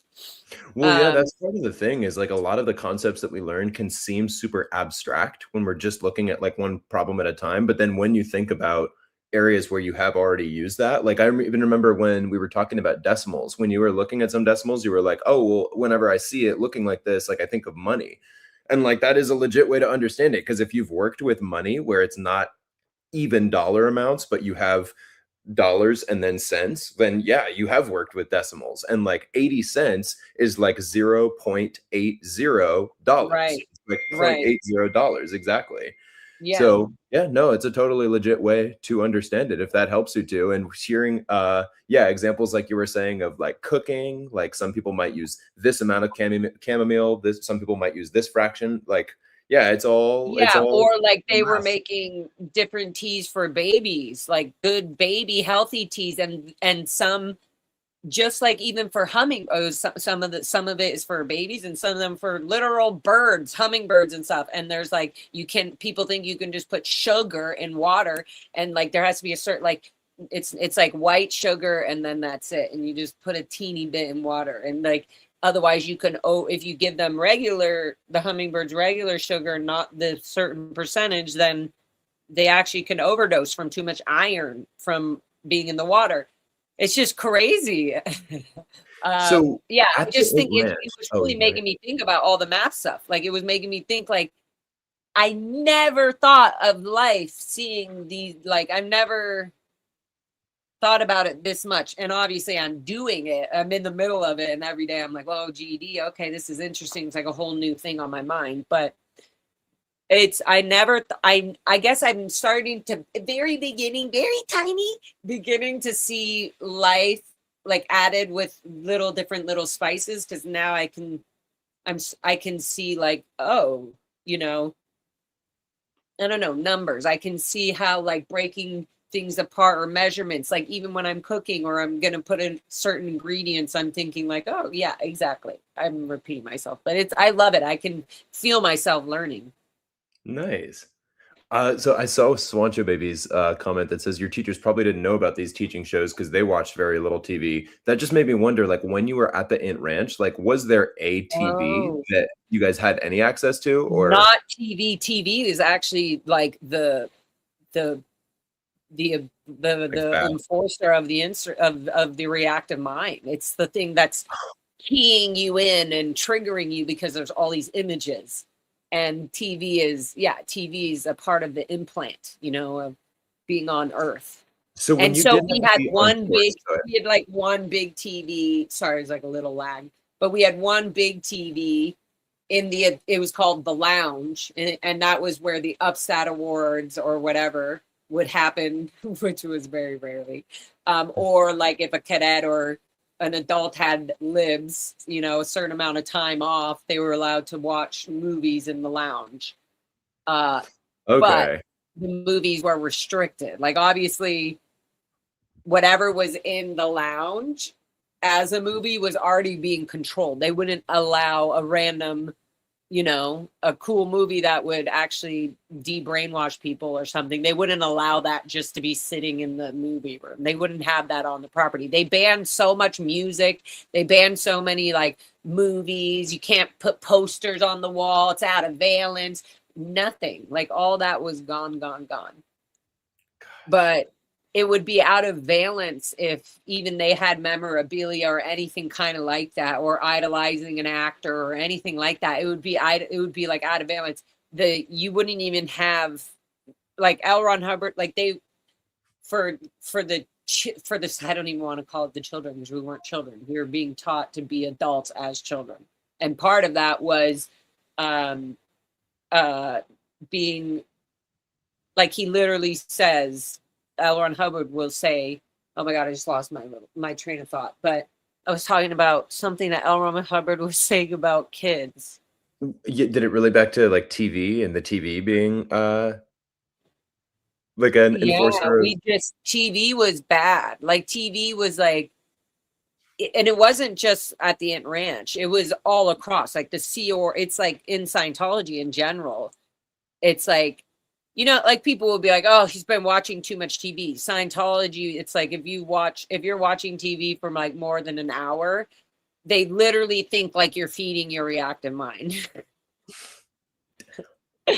So when you were on course, did you have to like watch many lectures of Hubbard, or would it be more like listening and reading than like actually watching?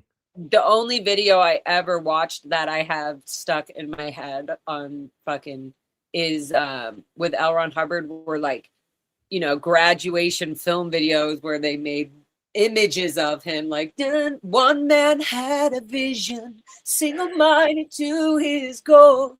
It's so bad because it's the vocals and the making of it is actually kind of good. It's like very dramatic. It's so 80s and 90s.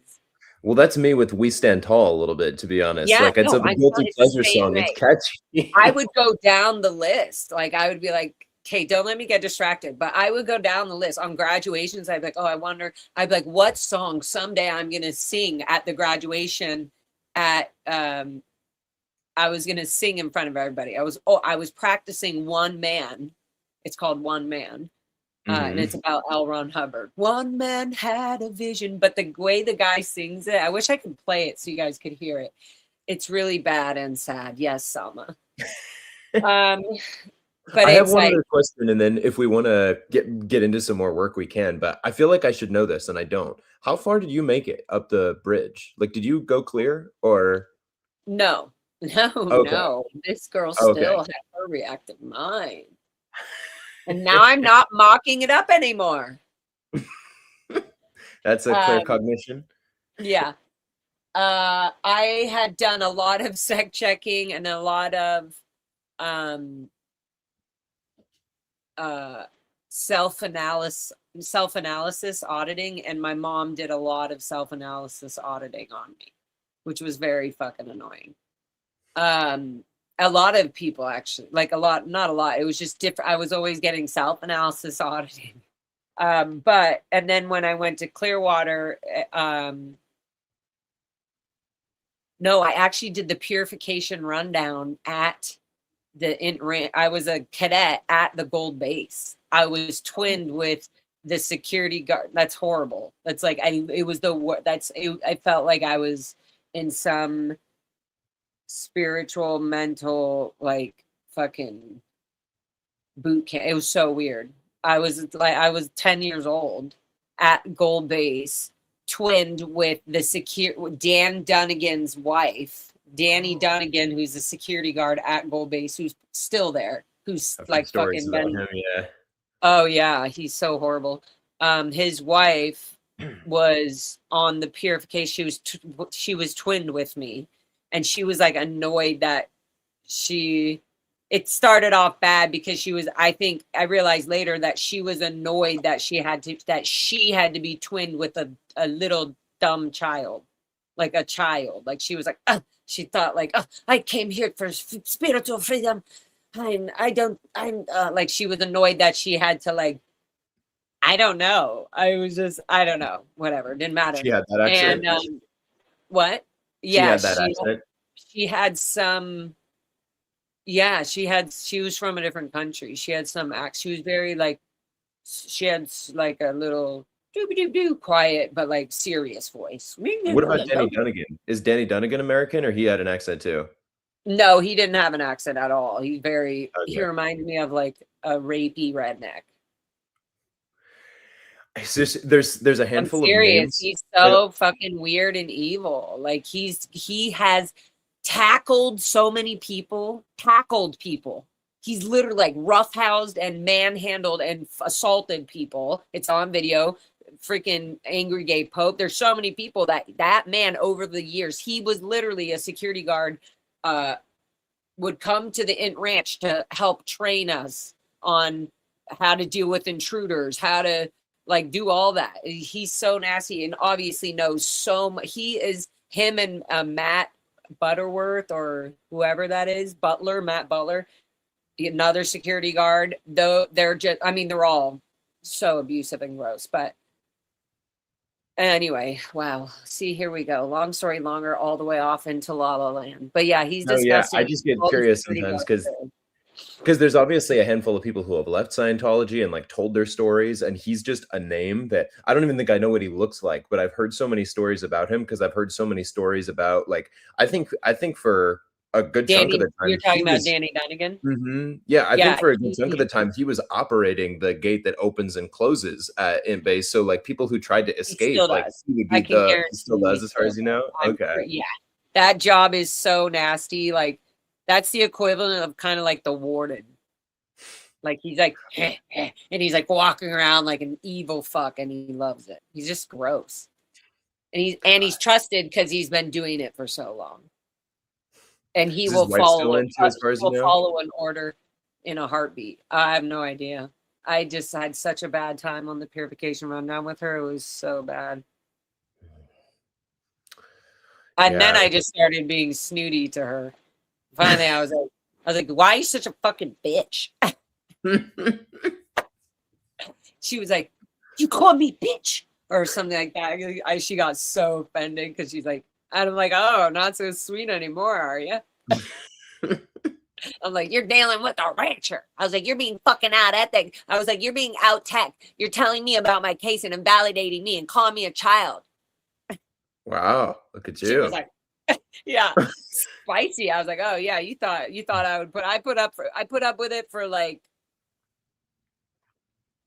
the first few days. She would be like running, like fucking like a soul, like a ninja. She'd be like, "Choo, choo, choo, choo, choo." And I'm already a fast runner, and I was like, I'm not keeping up to this pace for 30 minutes.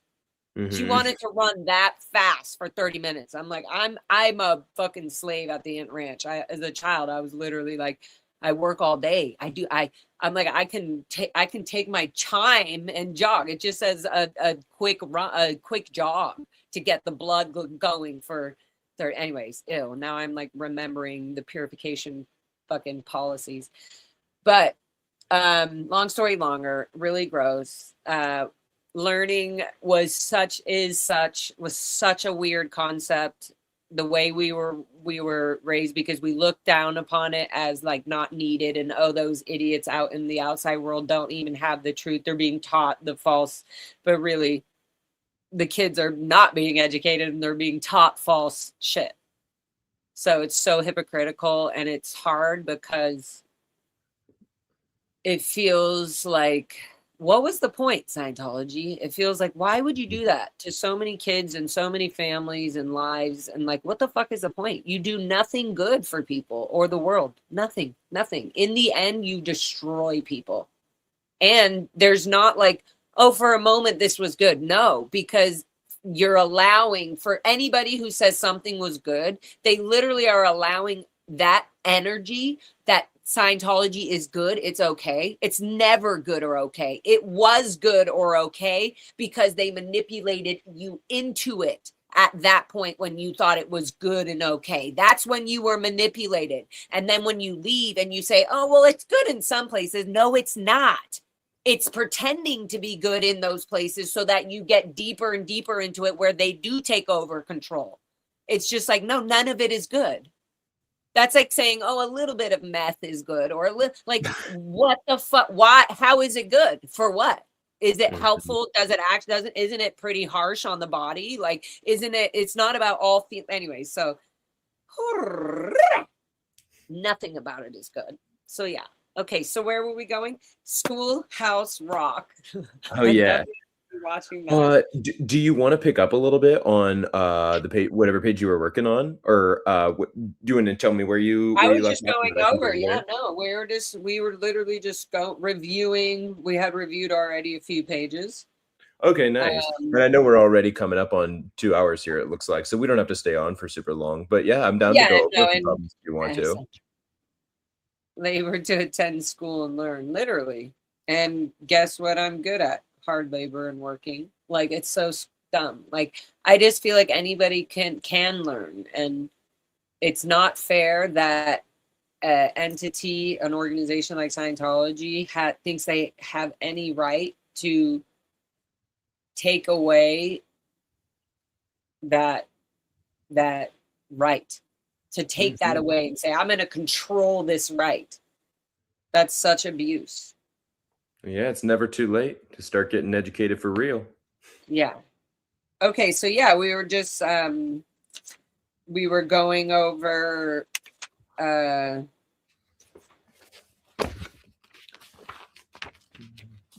we were on page 234. Okay. And I was talking about if you want to cut 24 2-foot braces, how many boards of the length? That was number 3. And then I said, oh yeah, out of the board. So yeah, we were just reviewing this, and this was all pretty good and easy and awesome for me. Nice. That's awesome. And then I guess I'm just trying to think if there's anything that I'm kind of like looking at the book, and I'm like wondering if there's anything that I feel nervous or like because that's what I would like to address. But I like look at it and I'm like, oh wait, yeah, I know this. Okay, yeah, this is in the hundreds place. Okay, yeah, this was multiplying and adding like 5 different things. And then Nice. No, yeah, decimals and fractions. I remember we worked on some of these together, and I think that we finished like the first page before I went to camp, and then you finished the rest of this, because this is like basically the practice test that's at the end of just chapter 1. So like those first several lessons on number sense and problem solving, and then I think when we got back, there were a couple of problems that you had questions about, so we worked on them. But now, no, yeah, I mean, if you feel pretty confident now after having gone through, You know what would be good? I feel yes. like, do you think there's something you don't think I'm that good at? Or that like you're like, hey, why don't we work on a few problems of this? In chapter 1, not necessarily. In chapter 2, maybe some of what we had gone over as far as, let me scroll ahead just a little bit, like looking at Decimal equivalent spacing. fractions. What was that? Oh yeah, sorry, I'm here on chapter 2, decimal fractions, and yeah, like the placements and all that. Mm-hmm. And yeah, if we want to maybe spend a little bit more time on decimal operations, like like addition and subtraction involving decimals, or finding equivalent fractions, like I think some of that would probably be good too. You want to do some of that? Totally. Yeah, and then So- that may line me up for on the next lesson, like the next time. Mhm. Maybe we'll get into fraction operations. Yeah, that would Less be than good, because yeah, that's the next lesson, looks like. I'm gonna miss something. I just remembered when Peter was like, Laura's gonna hate the next one. I'm And like, I mean, what is it? Fraction operations? Uh-oh. and I mean, hey, if you wanted to take it over the course of a few days and like start previewing it today, and then if we feel like we start previewing it today and then actually we want to take a step back and just review. Let's do a few practice things that you're gonna talk about, right, with me right now. Yeah, let's do that. On Okay, let me chapter 2 stuff. All right, so do you want to go ahead and bring up my phone too then? Yeah. Bow wow wow. Hi Tilted. Chirp chirp. Chirp, All chirp. right, I just switched my mic. Can you hear me okay now? Who's never welcome at the pool table at lunch. Did you read that? Chirp chirp, good luck with studying. LRH was nice. You read it out loud. LRH was a butt sniffer who was never welcome at the cool table at lunch. That's good. All right, so looking at some of the equal fractions that we see here, I know that this was one where we talked about a couple of different ways to do it, and we caught ahead of ourselves a little bit when we started to go over cross multiplying, because the truth is some of these we can find out without even having to cross multiply, but just by doing the same thing to the top and the bottom. So I can even look at some that we have already done, and let's say we have 3 over 4. Let me actually write it a little bit down here so you can see it a little bit better. 3 over 4 equals blank over 20. Because this is how a handful of problems were framed. Like on page 245, which is fraction basics, if we look at like section D, where we've got 17 through 21, this is how a handful of them are framed, where we've got a fraction equals and then only one part of a fraction where the numerator or denominator is missing. So if we were to figure out 3 over 4 equals blank over 20, before I give any other hints or anything here, do you have an idea of how you would start solving this problem to figure out what goes here? Well, when I'm thinking in general, I'm thinking what's 3/4 of 20. And then I'm thinking legit. 15. And that's 15. Yeah, that's right. So would you be able to explain how you got that, or do you want me to kind of talk through what I did, how you can figure that out? Yeah, talk it. Sounds good. So with fractions, remember, if we multiply by the same thing on top and bottom, of any fraction where we've got the same thing on top and bottom is just equal to 1. So we can express the fraction differently, even though the value doesn't change. So with 3 over 4, we multiplied it by the same thing on top and bottom to equal what we're solving for here, but we know that 20 is what we want on bottom. So 4 times what equals 20? 5. 5. So if we multiply by 5 over 5, again, 5 There over you go. 5, Right. 5 over 5 is equal to 1, 15. right? So yeah, 3 times 5 is 15, and 4 times 5 is 20. So we're right, 3 over 4 equals 15 over 20. Did a pretty good job with that one, even just figuring it out and just knowing that 15 is 3/4 Wait, of 20. Yeah. Can you see what Peter just said? Jacob, she really struggled with problems 7 through 16, partly due the switching back and forth instead of 5 problems of the same type. Oh yeah. That makes sense. That makes sense. Partly due to the switching, yes. Okay. Yeah, My no, yeah, brain we can likes totally to do like that. really get something and then move to switch and then come back and then, but like every 5 chunks or something, not one this way, one that way, one. It's like, oh my God, just do it one fully and one fully the other way. For sure, for sure. What I'm thinking, because I don't actually think that I did all of these with you. I think some of these you worked on without me while I was at camp, and then we looked back at some of it once I got back. But so you say 7 through 16, I don't think that we did do as much. So in fact, did you solve all of those? Like, do you already have answers written to all of those 7 through 16 on this page? On 241? 245. What was it? 7 through 16 on page 245. Oh yeah, 7 through 16. Okay, what was the question? Have you already done all of them? I do have, yes, I do have my answers, but I can do them with you and not look at the book. Okay. Yeah. No, why don't we do It's that? good for my brain, and I want to see I want to remember my suffering. I want to remember what Peter's talking about. For sure. So with what the instructions say here, it says write improper fractions as mixed numbers and mixed numbers as improper fractions. Before we get into the problems, do you remember what those terms mean? Mixed number versus improper fraction? So, or you want me to go over it? Yeah, go over it. I would love to hear it a million times. So a mixed number is when you have a whole number and a fraction next to it. So 15 and 3/4.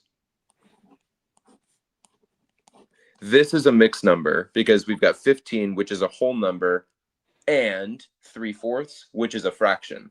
Now, in a mixed number, the number that's in the numerator for our fraction is going to be smaller than the denominator. Because obviously, if the number in the numerator or the top of the fraction is bigger than the number on bottom, then the fraction is greater than 1. If we have a fraction expressed that way, where the number on top is bigger than the number on bottom, that's considered an improper fraction. And I know improper, that sounds like it's not right. Right. Sometimes it does make sense to express a fraction in its improper form, but we'll get more into that when we get into fraction operations. But for now, understanding that a mixed number is when we have a whole number plus a fraction where the numerator is less than the denominator.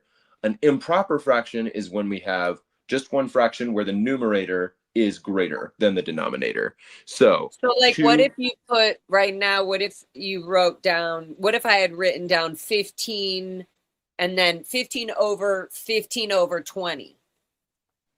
That would not be an improper fraction. It wouldn't be in simplest form because you'd be able to reduce that, but would that be wrong? That's not wrong. It's just, it can still be, I can still write that, but somebody could say, I guess if I was doing the math and then I was writing it all down, like if I had 15 pies and then I realized I had 15, I'd be like, oh, I have 16 pies with 5 pieces remaining or whatever it was. No, yeah. Depending on what the question is, sometimes that will be correct to use a fraction that way. But if the instructions specifically say like reduce the fraction to its simplest form, then then 15 over 20 is not fully reduced to simplest form because we know now it's the same thing as 3/4. But what if it was like that? What if it was like what if it was 15? What if you had just now written 15 instead of 3/4, you wrote 45 over 12? 45 over 12. Oh wait. Like, what if you looked at this problem and then like the wizard said, fix this problem, make it right. And it was 15 and then 45 over 12.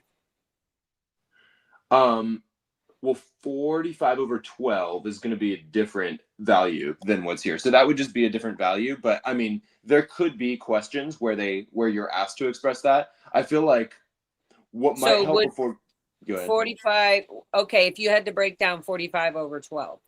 Mm-hmm. I know that I'll do that for a second, then we can come back to this one because I did want to go over how to convert this to an improper fraction, but I can come back to that in a sec. If we have 45 over 12, that is an improper fraction.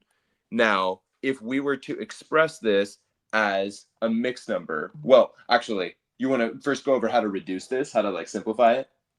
Yeah.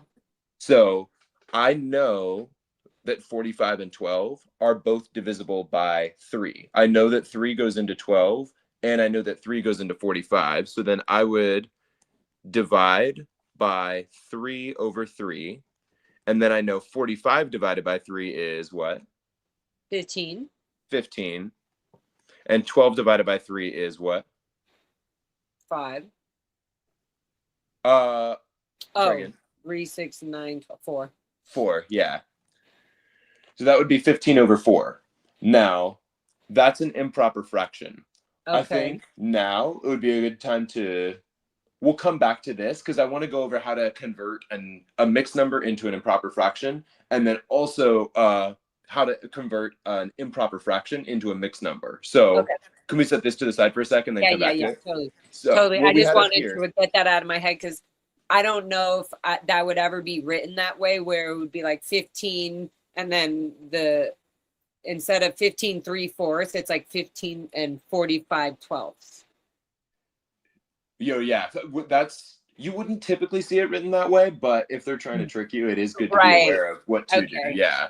Okay, so looking at what we see here, this is 15 and 3/4. So if you were looking at a problem, which is basically like what we have to do for some of these problems in 7 through 16, if we were asked to rewrite 15 and 3/4 as an improper fraction, what we would do is we're going to I can explain it and then we can kind of go over it step by step. But you're going to multiply the denominator of the fraction by the whole number, then add the numerator. So I'll go ahead and, oh gosh, now that I've written here, give me a sec. I'm just going to rewrite 15 and 3/4 and then try to show the operations here. So the first thing we would do is 4 times 15. So what is 4 times 15?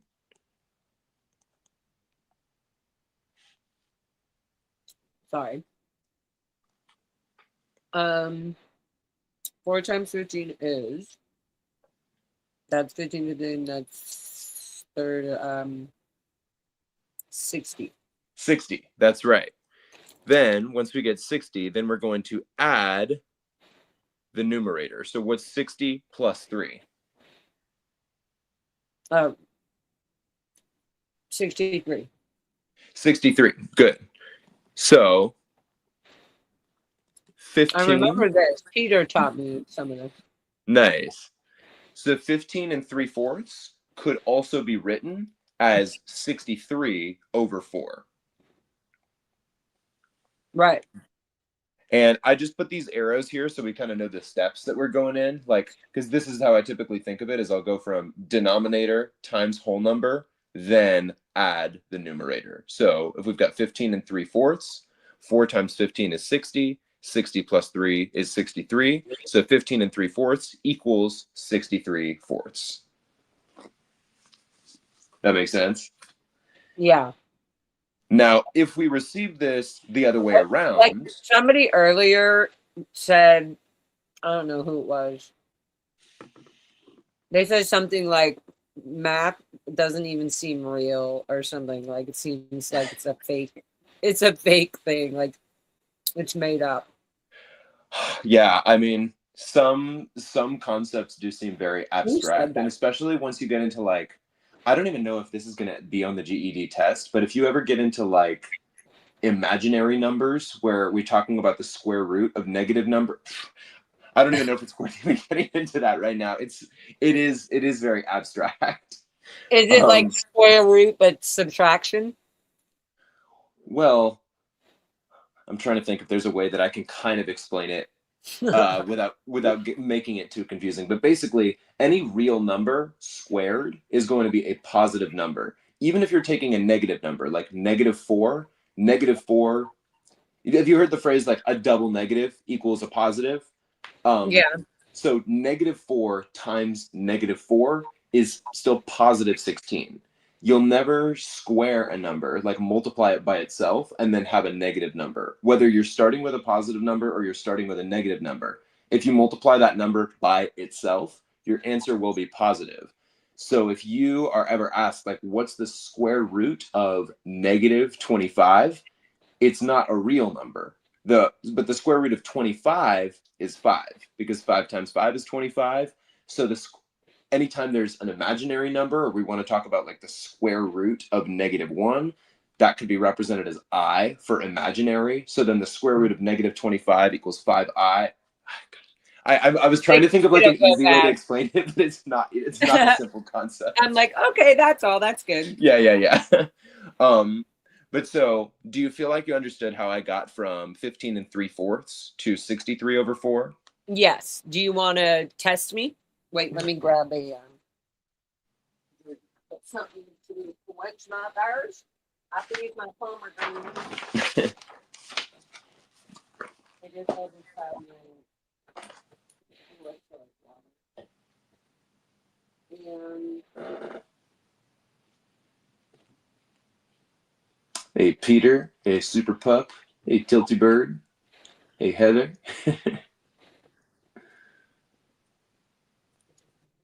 Your partner says he thinks of it as a triangle and drew it out for you. Now you want to send it to her? Are you talking about the way that you solve for mixed numbers, what their improper equivalent is?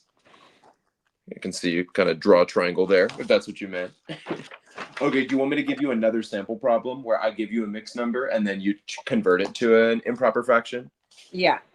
All right, Is so it improper to be eating a banana on the that's fine. So let's say this. Let's say that the fraction we've got is 5 and 5/6. 5/6. Excuse me. Sometimes that word is hard to say. 5 and 5/6? Yes.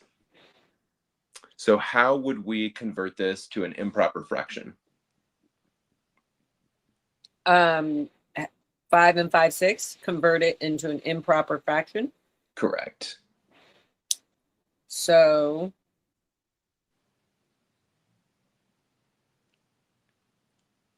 Or do you need a reminder? well, I don't need to do anything with the 5, right? There's two 5s. So the first thing that you would do you want to tell me the first step? Or you want me to remind you? You tell me. Yeah, that's fine.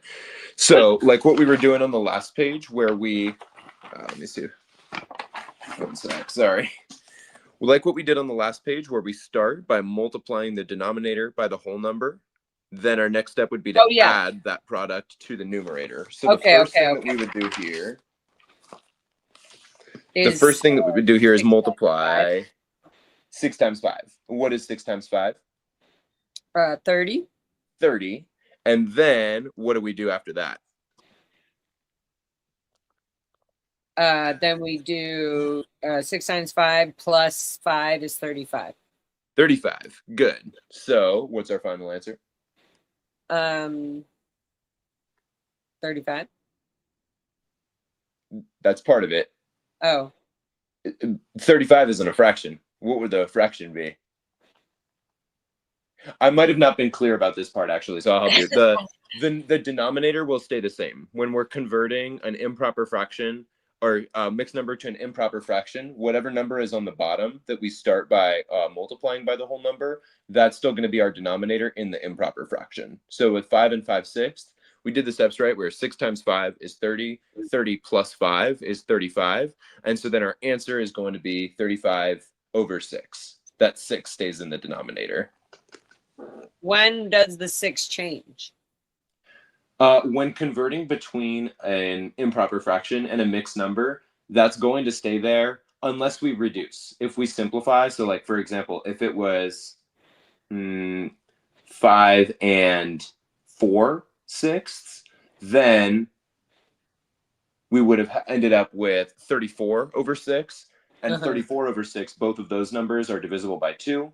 So then we could reduce 34 over 6 to 17 over 3. But here, 35 and 6 don't have any common factors other than 1. So this would be fully simplified, or in simplest form, if we were asked to express it as an improper fraction. But yeah, that denominator, unless we have to reduce the fraction, that denominator will stay the same. My silly Gelpin. Oh. Silly gel pen math. Nice. I think Tilty Bird was also talking about way that she and her partner would write out that same method that we were just going over of how to convert. So yeah, they might be sending you some stuff that is helpful for them. Cool, Tilt. Do you want me to write out one more example problem that's the same type? Maybe right. maybe 2 more. Sounds good. Let's do 2 and 7/9. Okay, 2 and 7/9. So 2 times 9 is 18. Plus 7 is 25 over 9. Very good. 25 over 9 is correct. Correct. Ding, ding, ding, ding, ding. That one you got real fast. It's getting more natural. All right, one more. Well, then now we need to wait. The harder one. You still can't hear the clap, or you can hear it? I can't. I don't know why. It's so weird. Annoying. Yeah, it's absolutely unacceptable. Okay, let me think of, how about... I'm so glad you jumped on. Oh my goodness, thank you. Oh yeah, glad I was able to make it. Let's do 8 and 4/7.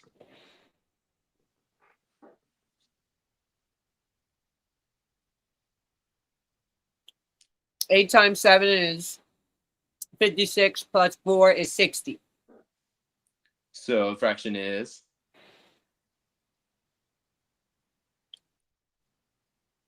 Wait, is 8 times 7 56? Yeah, you're right. 56, 37, 58, 59, 60 equals 60. So it's 6.0? 60. 60. Oh, wait, so it would be 60 over 7? There you go. It really would? Oh, wow. And so somebody said simplify this, or 60 over 7. 7 reduce, does not go into, or if they said reduce it, what would they say to make it so that I got 8? Oh, like to convert an improper fraction back to a mixed number? Back. Yeah. Yeah. So do you feel good about converting mixed numbers to improper fractions? You feel ready to switch? So that's all you have to do?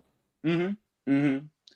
So as far as how you convert improper fractions to mixed numbers, I kind of think of it in my head as just a division problem where you determine the remainder. Now, I think it'll be easier if I'm kind of talking through it as I'm explaining here. Yeah. But for this one, we can go ahead and start with this one that we just did. So you'll already know the answer, but then we can look at some ones that we haven't done yet so that we can get some extra practice. So for 60 over 7,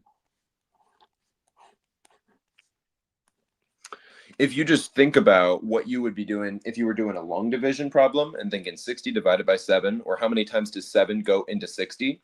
Well, we can start there. How many times does 7 go into 60 fully? I have a cheat thing here, but I don't want to look really. Because I know like 6 times 6 is 36, plus one more is. We're not looking at 6. We're looking at how many times does 7 go into 60. So Yeah, like if you count, okay. But I was thinking 6 goes into 7. I mean, 6 times 6 is 36, but 6 times 7 is. Oh, sorry. 7 goes into 60. How many times? Yeah. How many times does 7 go into 60? Oh,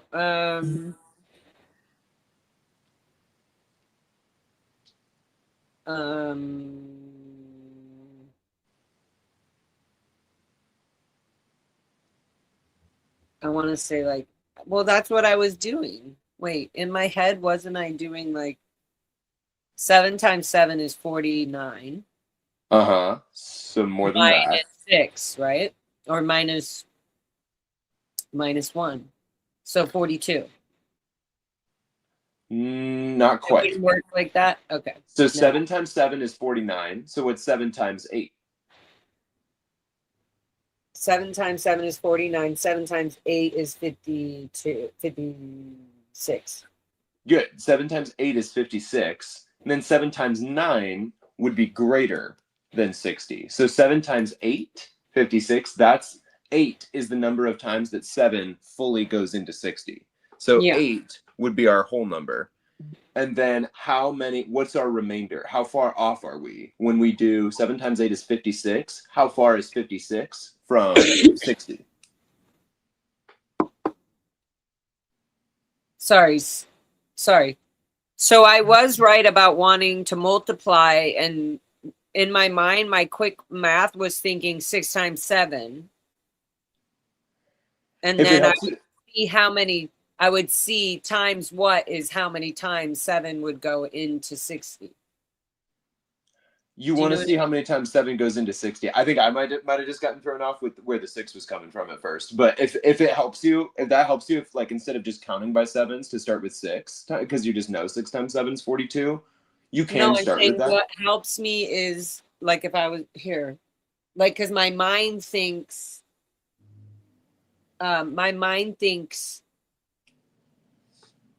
if I want to do a quick way, 7 goes into 60 mentally, I would think 6 times 7, because 67, right? I would see what times what makes 60, and then I would know that 7 goes into 60 that meant that many times.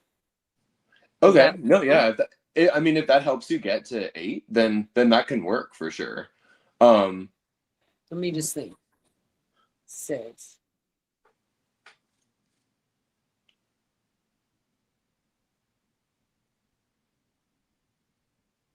$42.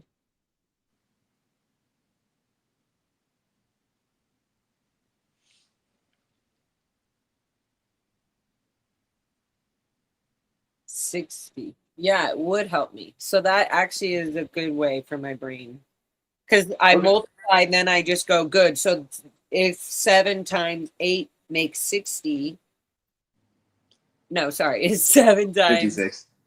Yeah, it makes 56, then I know approximately, like I know that it doesn't go more than, I can't add another 7, it will go past 60. Right. So in my mind, I think it goes in 8 times or Good. whatever.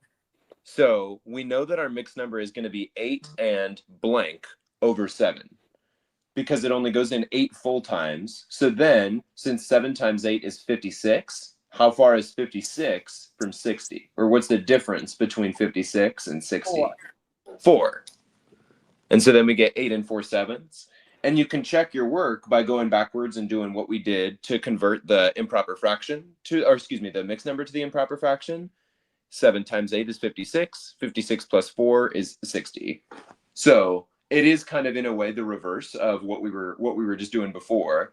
Of course, what we just did we were doing the It reverse is. of. It's kind of it's total reverse. But Mhm. I feel weak. There's one that I feel weaker at, which I'm assuming is probably the subtract. It feels like I'm subtracting almost, but I'm not. It feels Okay. like I'm just reducing it. I feel like that's a little harder for me than multiplying, or it feels like adding. It feels like at some points I'm multiplying, and then at some points I'm like reducing by dividing. So do you feel like converting from mixed numbers to improper fractions is easier so far than converting from improper fractions to mixed numbers? Yes. Okay, so do you want to do some more practice then It's of converting? easier. Like the last one we did is harder than doing the 8/4. Yeah, Hmm. 4/7. Okay, so you want to do more practice of Yeah, even though I improper don't fractions want to mixed to, numbers? even though I What? don't want to, but I know I should. No, I do want to. It doesn't sound that fun, but I need to so that it is fun. Nice. So let's say Ooh, we're looking. nailed it. Let's say we're looking at 19/7. So you want me to just talk through it with you, or you want to see if you can figure it out before I give any hints? What's the first thing you would do right now? First thing I would think about is how many times does 7 go fully into 19? And I know two. 2. That's correct. So we know now that our answer is going to be 2 and blank over 7. So what is 7 times 2? And the blank wouldn't be the remainder.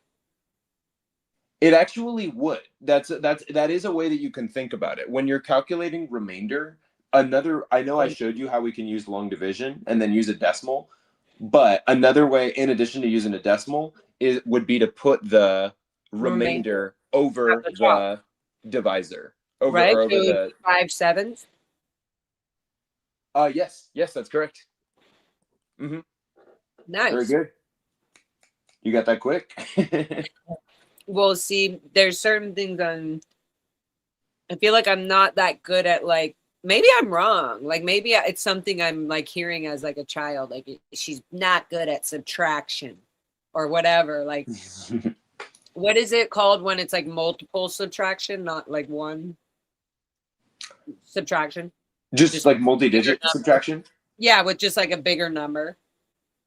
Subtraction with a bigger. I mean, I would When just think of like it as. not subtraction, but like even to me, dividing has a sort of subtracting in it. Like I know you're like breaking down things to, like, I don't know. It's like,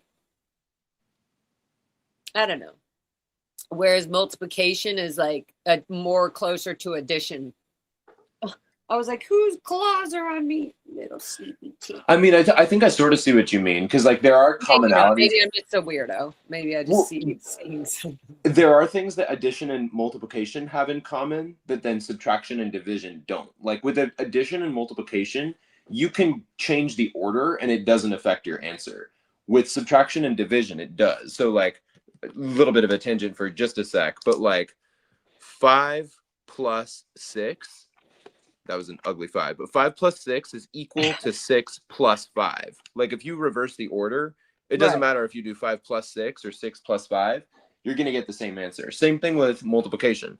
5 times I 6, guess that's what I'm saying. yeah, 5 times 6 equals 6 times 5. That doesn't change. But then meanwhile, if we're looking at subtraction or division, 7 minus 2 is not the same thing as 2 minus 7. There, Right. if we reverse the order, that'll change the problem and give us a different answer. So the same thing with division. If we reverse the order, it changes the answer. That might have been what you were saying. Is that maybe kind of what you were thinking? No, but Ish that or was a little bit, but no, ish. I was just saying, this is going to sound weird, but like that, the question on the IQ test or whatever the test is, that's like, so is to so as to blah is to blah. I feel oh yeah, like addition just is to analogies. multiplying as subtraction is to division. I mean, yeah, if I saw I don't know. addition is to multiplication as subtraction is to, I would assume that Division. division is the correct answer there too. Yeah, so I get that. Okay. All right, cool. Okay, let's keep going. Kathy says, Laura, you're actually making it harder on yourself. Why, Kathy? What if my brain works better that way? I mean, yeah, ask all the questions you have. I sometimes I think certain things, if we dive too far off on tangents, it could Yeah, I could potentially just make be not confuse it. making it easier. Yeah, I think that's what Kathy's saying, is that if I get too far up, then I'm not making it easier. I should learn the way to do it so that it's easier. Um, do you want to look at some Instead of more sample? on my fingers, I could just do 50, 50, 50, 50. Do you want to look Not at some more? everything has a formula. Okay, Mhm. that's actually a good answer. I mean, that's a good thing to say. Not everything has a formula. I didn't Mhm. know that. So there was a question I was asking Peter, I think earlier, and I was like, so what formula is it asking me to write? Or I think I even was asking him, how would I write this question into a formula? And it wouldn't. It would be like, I forget what it was exactly, but and then I think my next question was going to be that, to ask, does every problem that you solve have a formula, like a way to be able to do it? And I think you even said something like that, like there's no way to really do Square roots. square root to, like, like putting it all down. Yeah, it's not like long division where there's like steps that you can follow to determine what a square root of something is. Like if you're asked to divide 65 by 3, there's a way that you can follow the steps to do the long division and find the answer. If you're asked to find the square root of something, there's not really a formula to follow. If the number happens to be a perfect square, which means that its square root is a whole number, like 16, the square root of 16 is 4, but there's not like a way to solve that. That's just, you can know that, or But you can yeah, use a calculator. But yeah, that's true. There's not like a formula for how to solve for a square root. like even for, like, I remember I when I was getting upset, like I think I was getting upset because you were going like, it doesn't matter. I was getting upset because it was valid because of something being triggered as a child, but it had nothing to do with me or you. Um, but when you were doing, when you remember, you were like, 8 goes into 45 times, and I was like, slow down. I was like, I don't know. My brain doesn't know that 8 goes into 45 times. And I was like, I need a break. Um, I just think it's funny now because I could see why my brain is so exhausted, but it doesn't mean that I don't know it. It's like it's the same way that I got upset when I was doing the dance routine, and even though I was I was considered out ethics, they still like let me be a part of the group that did the dances because I just love dancing. I think I probably would have made it a big issue if I This was didn't. when you were in the Sea Org? Yeah, in the cadet org. Yeah, there's Oh, no okay. other time that this would have. I've always, my whole life was in the cadet org or childhood. So, but oh, they were like, I don't know what was happening, but like for some reason, Veronica was like teaching everybody, and they were like all the dancers. I think maybe it was because I was behind, and then they were like, fine, she's done with her condition, she could be part of the dance crew or whatever. And then I had to learn it all. I had to like catch up and learn it, and I was like so upset. Like I was like, I'm so good at this, but I don't know if I can learn all of the fucking dance moves to be as good as they need me to be if I'm going to be a part of the dance. Like I was like so upset, like shit. Anyways, it just reminds me of that anxiety of like, I know how to do it. I just need somebody to be patient with me while my brain catches up. Oh yeah, we're all about patience Yeah. here. Uh, Do you want to do some more example problems where we start with an improper fraction and yeah, have to convert to yeah. next I number? feel so much better about that. Nice. Let's do Yeah, that's so funny. I just totally remember that. 24 over 5. Do you want to try and take the lead on this one and say what you would do first? Um, Okay, so I would go, how many times does 5 go into 24? Mm-hmm. And I would say 4 times. Correct. And so then I would put 4. You want me to help the next step? Wouldn't I just do 4 over 5? Oh, wait, no, sorry. 5 goes into 24 4 times. Right? So 4. That's right. Uh-huh. Divide. What am I getting wrong? No, you're right. So then the next thing, I was just hesitant to write it and before you said it, but so you know now that you're gonna have 4 and blank over 5. So Right. 5 times 4 is what? 4 and oh yeah. 4 and blank over 5. Right. Okay. 5 times 4 is 20. So Plus, what's the difference? oh, sorry. I was 20. just gonna say, what's the difference between 20 and 24? 4. Good. And so that goes up here. Makes sense? Okay, yeah, let's do like fucking 10 more. Just kidding. Nice. Or How let's do where I about... don't have to question it. Yeah, no, yeah, I get that. Let's do... Please and thank you.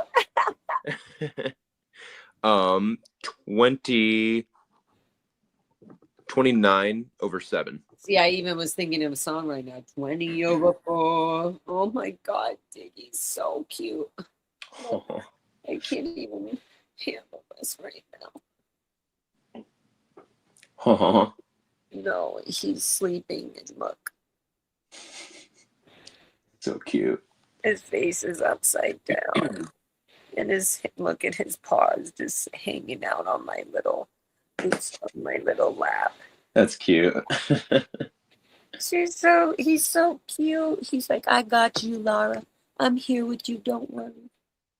I always give him like a black person's voice. I got you, girl. I got you, Laura.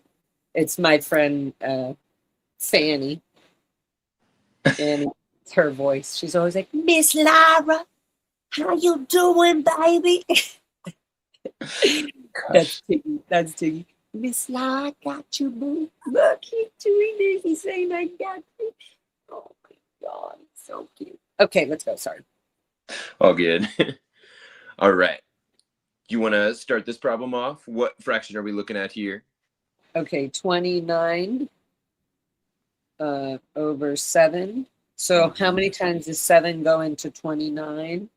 7 goes into 29. I want to say 4 times. What's 4 times 7? 28. Good. And then 1. So 1 over 7. Very good. That was fast. Okay, another one. Another one. Another All right. one bites dust. Do. Another one bites dust. Ding. Let's do... Oh, Jacob, wait, I was going to test something. Unmute your other mic. Just, sorry, plug your ears, guys. Now tell me if you can hear the applause. No? No. Dang. Okay, mute it all. Fuck it. Yeah, I don't know why that is. It's annoying. How about 40 over 9? Can you hear the drum roll? I just did the drum roll. That was funny. Okay, 40 over 9. So 9 goes into 4, 36. So that will be 4. I already got the answer. 4 over 9. Very good. That's right. Got that one quick. I wish you can hear it. I'm cheering you on too. That was the drum roll. Nice. Thank you. Another one. All right, let's do... How about 35 over 6? Correct. Mr. Jacob Harkey, Mr. H to the rescue. Nice. Okay, 35 over 6. So 6 goes into 35 5 times. So remainder 4. Whoa, what am I? Wait. 5? I had it and my brain slipped. 1 second. Let me restart. 6. Oh, it's because I thought 6 times 6 is 36. And that's a fair way to think about it. But then it's harder. This is where Kathy's saying, yeah, but Laura, it's harder because now I'm subtracting because 35 doesn't make it to 30. So now I'm like, oh, so now I have to subtract. I have to like go back. I feel like it's hard to go back. I should just get the one below and then see how much I have remaining because it's easier. That's what I mean about addition and subtraction. It's Okay. harder for my mind to let go of what I'm already collecting instead of just saying, well, if I had less, then how much do I have remaining? I see. It's easier to see it that way. It's easier to see how much I have left than to see if I took too much, how much do I need to give back? I don't like that. Anyways, okay, next. Do one more, Mr. Harkey. One more. Oh, you didn't finish this one? What's the answer? Oh, whoops. I didn't even see it. So we know that 6 goes into 35 5 whole times. Now, we what's our didn't even remaining? do this. Okay, yeah. So remaining 5. There you go. Very good. 5 and 5/6. Okay. All next. right. Another one. Let's do. I'm trying to think of what's a number that I haven't used yet on the denominator or haven't used as much. How about we'll do strong thinking lines. And now I'm like, oh yeah, I catch myself. I'm like thinking really hard. 22 over 3.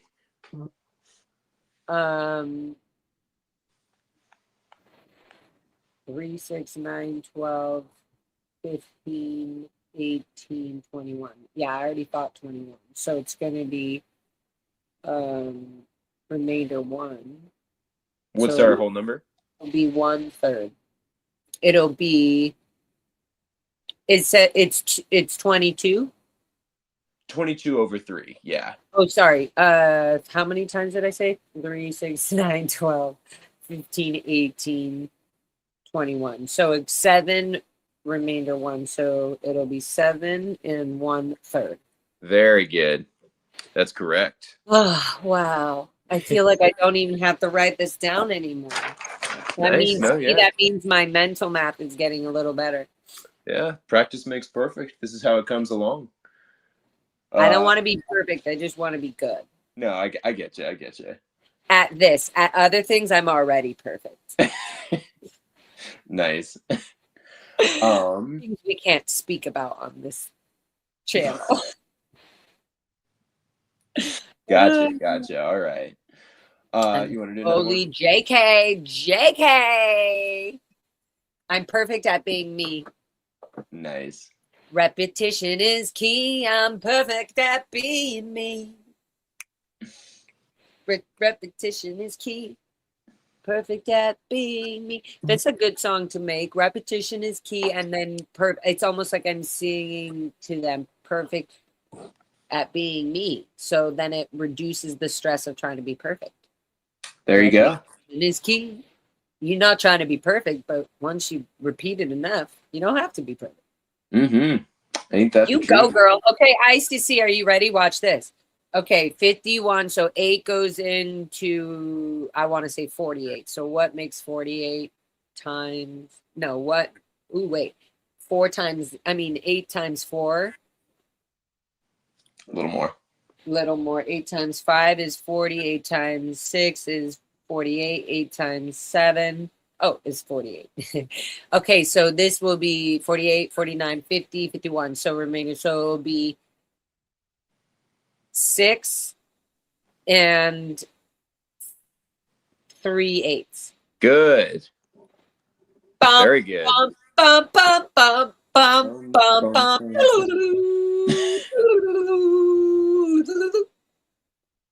You were saying earlier, Tom Cruise needs to not be a rock star and stay in his lane. So dumb. Tom is so dumb. I'm giving back their dumbness. Nice. Reverse psychology in Tom Cruise. Correct. All right. Okay, yes, so how do you feel now? Do you feel better? I feel really good. Is there something else in this department. I That feel like, like was there something else? What was the other thing?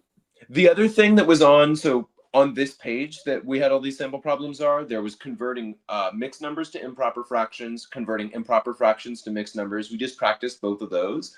The other thing that's on here that we didn't practice as much was reducing to lowest terms. Did you want to do a few practices of those? Yeah, let's just see how it goes. And then Sure. we'll end here, guys, in like 5 minutes. Sounds good.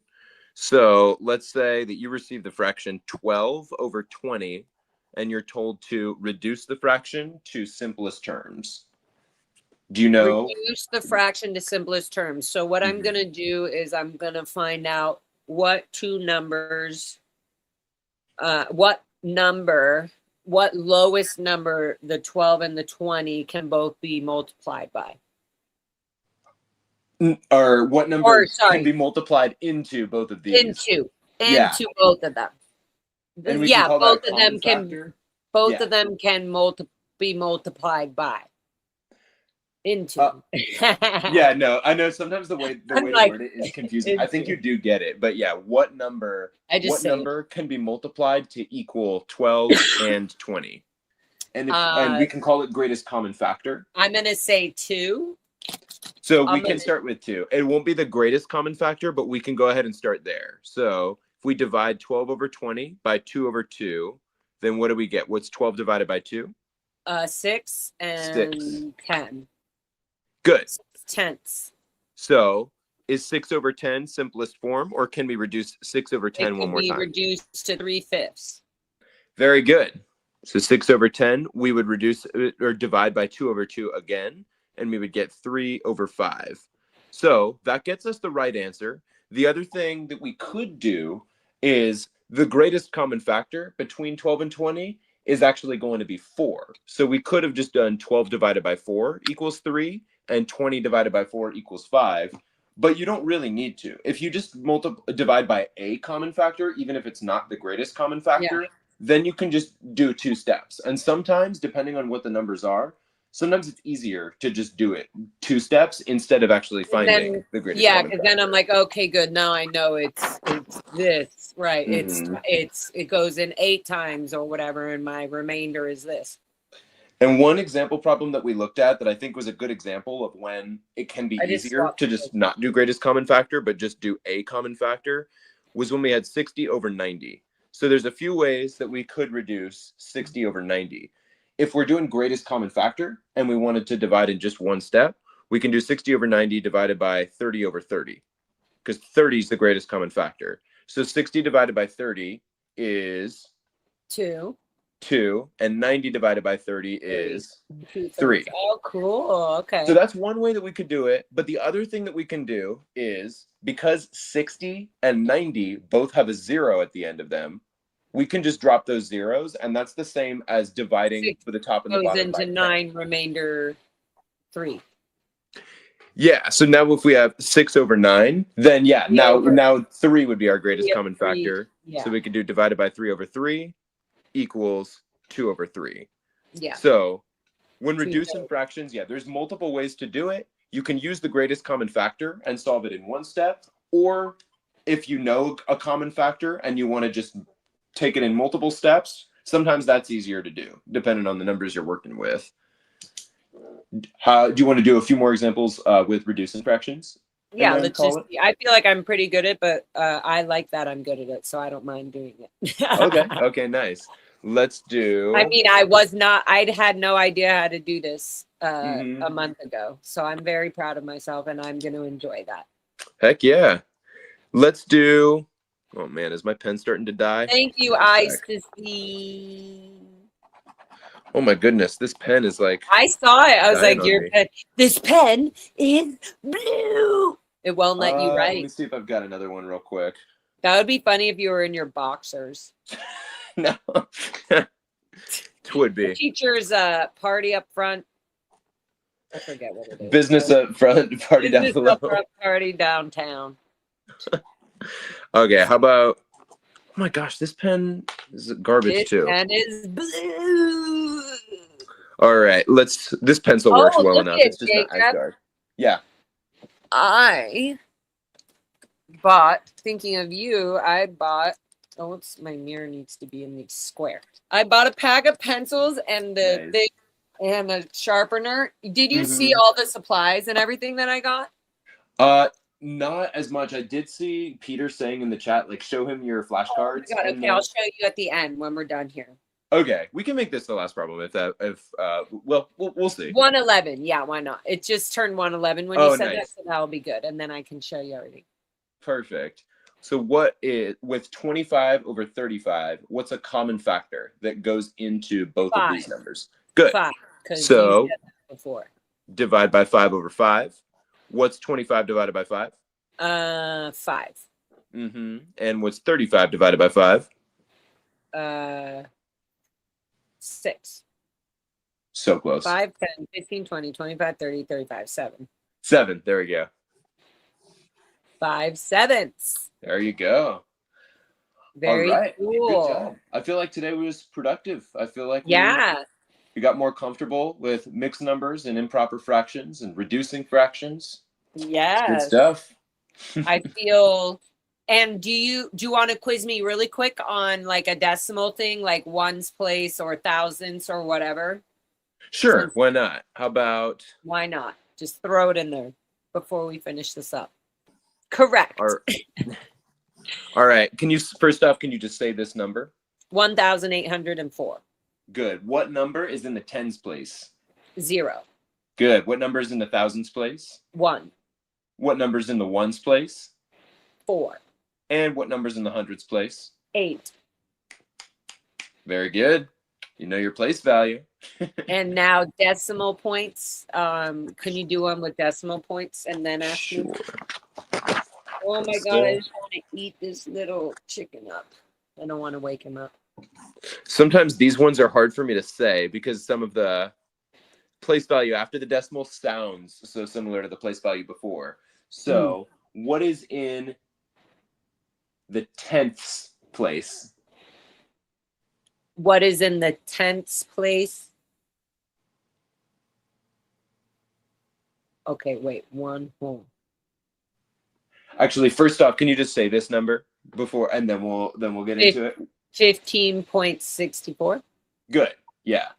So, you know which place is the tenths place? The number 6. Good. Exactly. And then which number is in the ones place? 4. The 1. Not quite. The ones place would be before the decimal. The 1. What would the 4 split? What would the 4 be in? Hundredths. So not hundreds, but hundredths. I know that's where it gets confusing with how to say these sometimes, because this would be ones is right here. This would be tens is right here. And then this right here would be tenths. Oh. And then this would be hundredths. So you get bigger. They kind of go into the numbers that they sound like they get bigger as you go to the right of the decimal, but they also get bigger as you go to the left of the decimal. So it gets a little bit confusing. I can't even remember. Okay, redo another one. I forgot that because that's why I got confused. I was like, wait, there's something about the decimal here where the whole number is after and then anything before is before. Yeah, so anything that's before the decimal, these are all whole numbers. So yes. Be ones place, tens place, yes. hundreds place. And I actually was right in my head, but then I got scared. No, I feel you. And just, you want to say this number? Yeah. This number is $754.75. You can say it that way, yeah. Or you could say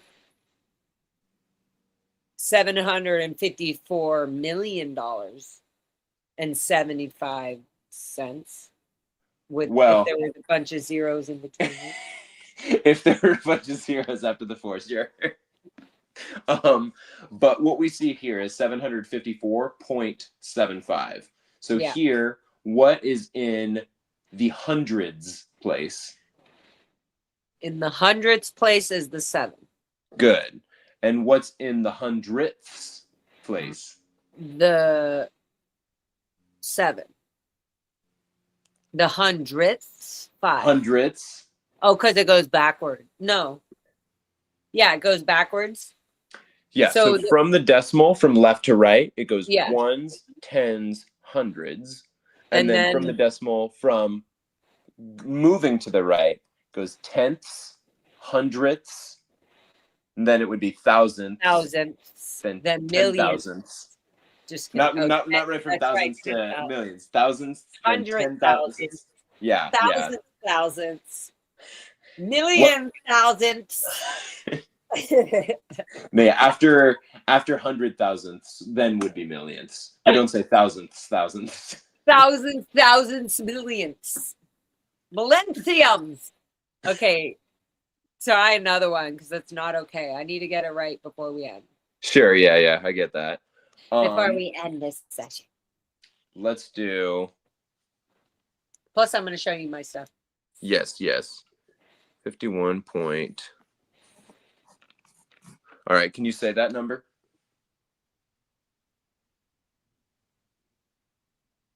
$51.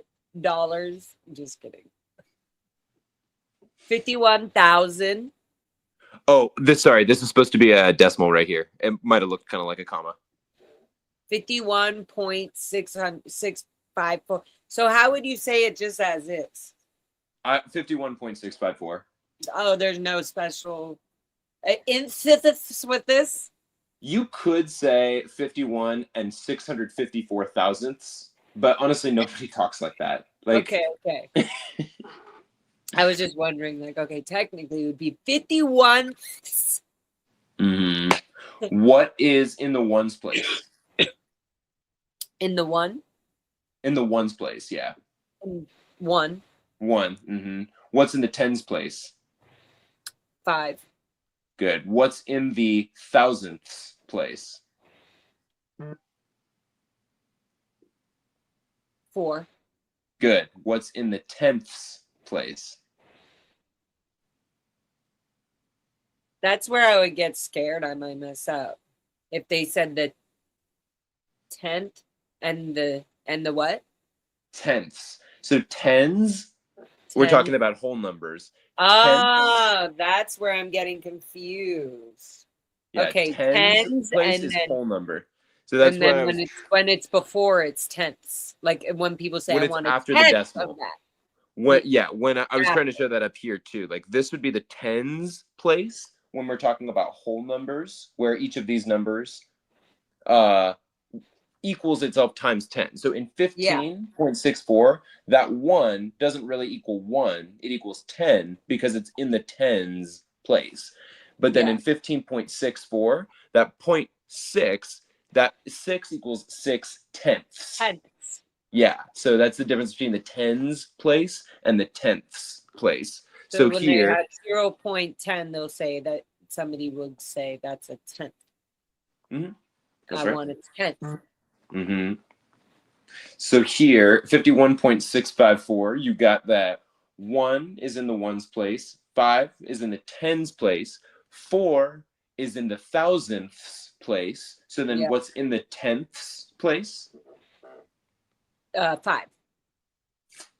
In the tenths? Yeah. 6. 6. I and did in the hundredths place? Yes. 5. In the thousandths, 4.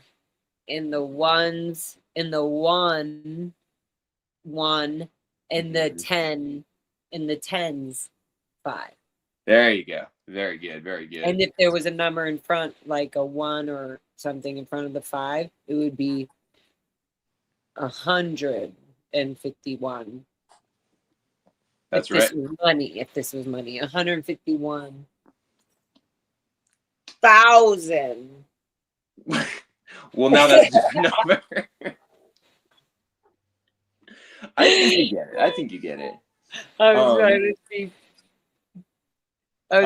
say the wrong thing. Okay, I feel like we can do one more, so because I didn't do it right again. Okay. Let's do. I'm thinking $1 million. All right, what number is this? 78.43. What number is in the tenths place? Tenths. Tenths. 4. Good.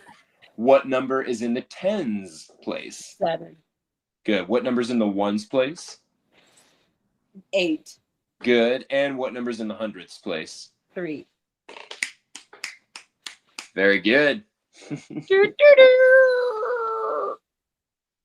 Oh, we need an applause. Okay, that was really good, guys. How do you guys feel today about this? I think that was good. Yeah, Now, I'm feeling good. Now I'm going to do the drum roll, and I'm going to show you all my stuff.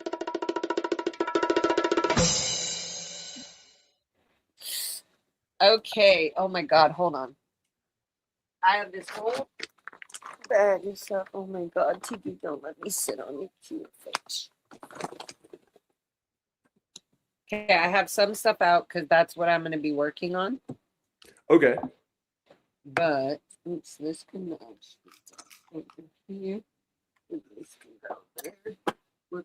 Okay. Oh my Tiggy monster! Don't let my booty squat you. He's like sleeping upside down. He's so cute.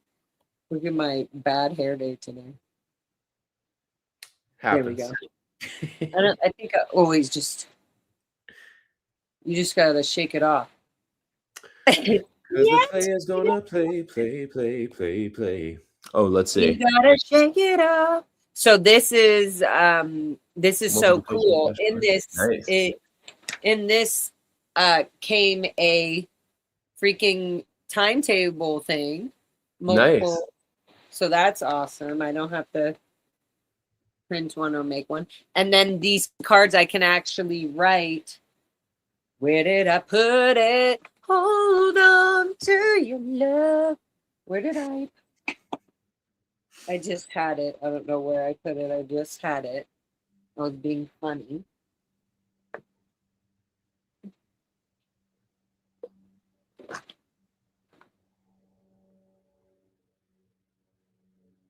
Where did it go, guys? I don't know what you're looking for. Oh well, probably the cats play with it. But it's this. It's a pen. Like anyways, it came in the thing. It's like this. Oh, and okay. A dry eraser. Like the dry eraser with the eraser. Yeah, and I can write on the cards, and I can erase them, and I can do the math if I need to. Because I always wondered, I'm like, how do you teach somebody to do flashcards if they can't start by doing the math on them? So I think that's cool that you're able to like do the math if you need to. And it also will show. It's so cool because you're like showing yourself where you need more practice by when you're needing to write on the flashcard, then those are the ones you have to work with. Okay, nice. So it's really cool. Very cool. Okay, and then, oh yeah, no, didn't I show you some of these things? Didn't I make one about them? Oh, that's right. That's right. We did do that. Some of the kid versus teacher. That's right. Yeah. So I did show all this. Nice. And then there's just other things. It's good. I just love it. Like right now, I'm just filling. I'll show everybody when I'm done. I'm gonna, I don't know why I'm gonna do it. I'm just gonna do it. I'm gonna sit down when I have 1 hour, and it doesn't have to be any. But I'm gonna time myself. But I'm gonna casually time myself. Do the whole book. Nice. And because it's easy, not easy, like it's stuff that just gets the brain going. Mm-hmm. Yeah, I'm just going to do it. I'm going to time myself and just do the whole book. I don't know why I would time myself. Maybe I shouldn't. Maybe I should enjoy it like a little kid. It's up to you. I mean, sometimes when you're working on fluency, especially if you want to see like how fast you can get your multiplication times tables in. Like if you have a bunch of addition, bunch of subtraction problems and you want to just boop, boop, boop, boop, boop, like get them done as quick as you can. Sometimes that can be fun to time yourself on individual pages. I mean, it's really up to you. Well, If because you, I think I want to get my brain, that's why. I want to get my brain used to like being tested, and like having to do it quick. I think obviously by doing that, you're increasing, that's how you get fast at doing things naturally. Mhm. But so I just think that, yeah, I just want to be like, oh, wow. Like, I wonder how long it would take me just to, if I focused, how quickly I could get through that. Would So, be interesting to anyways, see. it'll be fun. And then, oh yeah, so I already showed you a bunch. So yeah, if not, you can just go back and look on on the last streams if you're completely bored. Actually, these go up Nice. here. But so that'll be fun. Oh yeah, maybe we should find out who really rules the school with this trivia chat. Nice. We can definitely do a few. I think I will need to meet up with somebody in about 20 minutes or so, but we can do a few. Do you want to do a few of the kid You versus want to teacher? do right now? Okay, fine. Sure. Here we go. Okay, one for me. Oh my God, I'm gonna cry. What if I'm wrong? Oh, look it has a little scorecard. This is for me and Nice. you, teacher vs kid. I'm the kid. Okay, so score is 0-0. Okay, All right. are we ready? Oh my God, this is so fun! Yay! Is everybody ready? I'm You ready. guys have to be guessing, and technically the chat is also kind of like, well, don't look at the chat, Jacob, because what if there's Okay. one that you really don't know and you have to like really think about it? Fair enough. Okay. Maintain All my right. academic integrity and not cheat. You better. All right. Good. Okay. So starting. This is, what is this called? Kids Kids versus teacher. vs teacher. This is Laura vs teacher. Laura vs teacher. Okay, so 0-0 is the score. Do you want to go first, teacher, or me? I only got time for a couple questions. I can go first. Okay, ready?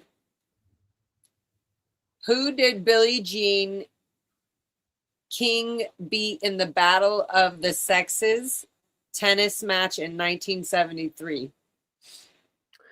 1973. Oh God. I don't know. I have no idea. Bobby Riggs. Never would have gotten that.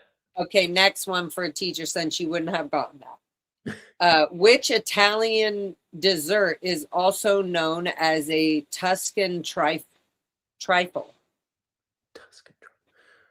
My first instinct was going to be gelato because that's the only Italian dessert that I think I can name. But Tuscan trifold, you said? Trifle. No, Oh, trifle. Tuscan. Okay. A Tuscan trifle. What does that sound like? A Tuscan trifle. Oh shoot, I did see a couple answers come in the chat. So Tiramisu. yeah, yeah. Okay, well, this is interesting. We're gonna do go until you get it. Okay. Okay. Question: in entertainment, what awards would an EGOT winner have won? Oh, I know that one. That's Emmy, Grammy, Oscar, Tony. Yay! Applause. Wait, where's the media alert? The media. All right. So you get 1 out of 4. So did we get 4 or was that 3? That was 3. 1 out of Okay. 3. Okay. Gotcha. Okay, so now my turn. Kids. Which gas do plants see? I'm gonna get stuff wrong here. Okay, because this is for like 8 and up. So I'm barely learning 8-year-old stuff now. Question: which gas do plants produce during photosynthesis? Which gas do plants? I think I would have, it says oxygen. I wouldn't have gotten that. I probably would have thought it was some other chemical other than air. No, yeah. So animals breathe in oxygen and we breathe out carbon dioxide. And then plants do the Um, opposite. Plants in which photosynthesis, gas they do take in plants carbon dioxide. produce? Excuse me. They take in carbon dioxide and they produce oxygen. Nice. And what is photosynthesis? Photosynthesis is the process by which plants like basically produce their own food. So by taking Mm, in fertile soil, sunlight, water, and carbon dioxide, that all helps them to undergo the process of photosynthesis and sustain their own life. And then as part of that process, they give off or produce oxygen. that's so cool. Hmm. Okay, I definitely didn't get that. Okay, question. Which fairy tale princess slept for 100 years after pricking her finger? Cinderella? No, which is the one that pricked her finger? I thought it was Snow because she ate the apple. Hold on. I'm not looking at the chat. Which fairy tale princess slept? Isn't that Snow White? For 100 years after pricking her finger. I I'm not 100% sure, but there's another fairy tale princess that I'm thinking of who has, okay, go guess because I don't know. I only know Snow White. my guess would be Sleeping Beauty or Princess Aurora. It's Sleeping Beauty. There we go. Okay, well, I didn't get that. So I get one more question to try to tie with you. These go on the bottom. Okay, question. Which fast food chain has the slogan "Eat Fresh"? Subway. There you go. Okay, Nice. good. Now you win. Woo! Win. Oh, All now I right. hear it. Now you hear it. What? Yeah. See, it had something to do. Well, the score is 1-1, guys. Teacher Nice. vs. Laura FM. That was fun. Let's see No, what the yeah, it last one. was. Okay, let's do final. Well, you'll get it. What sort of animal is the video game character Sonic? Hedgehog. Good job. Ding, ding, ding, ding. Okay, yeah, but that was for me. I would have gotten. Maybe I would have. I don't know. Maybe I wouldn't have. This is your last question to see if you get a point. Okay. And oh, whoops! I went. I took it. I put the one at the bottom. What is the smallest country in the world? Ooh, that's a good question. I think of the smallest country on the maps, like when I was learning, I don't gosh, my brain's going to a few. Djibouti is one of the ones that comes to mind as one of the really small countries in Africa. I also feel like there might be some that are disputed, like whether they're their own sovereign country or whether they're a territory occupied by another. I guess my guess is Djibouti. I feel like that's probably not right. What is the answer? Peter got it right. Vatican City. That's considered a country? Really? Yeah, I guess. You can't ask the kid. I didn't even know what the heck the question was. Just kidding. Huh. That is interesting. Vatican City. But good. So now we're even in Okay. ties.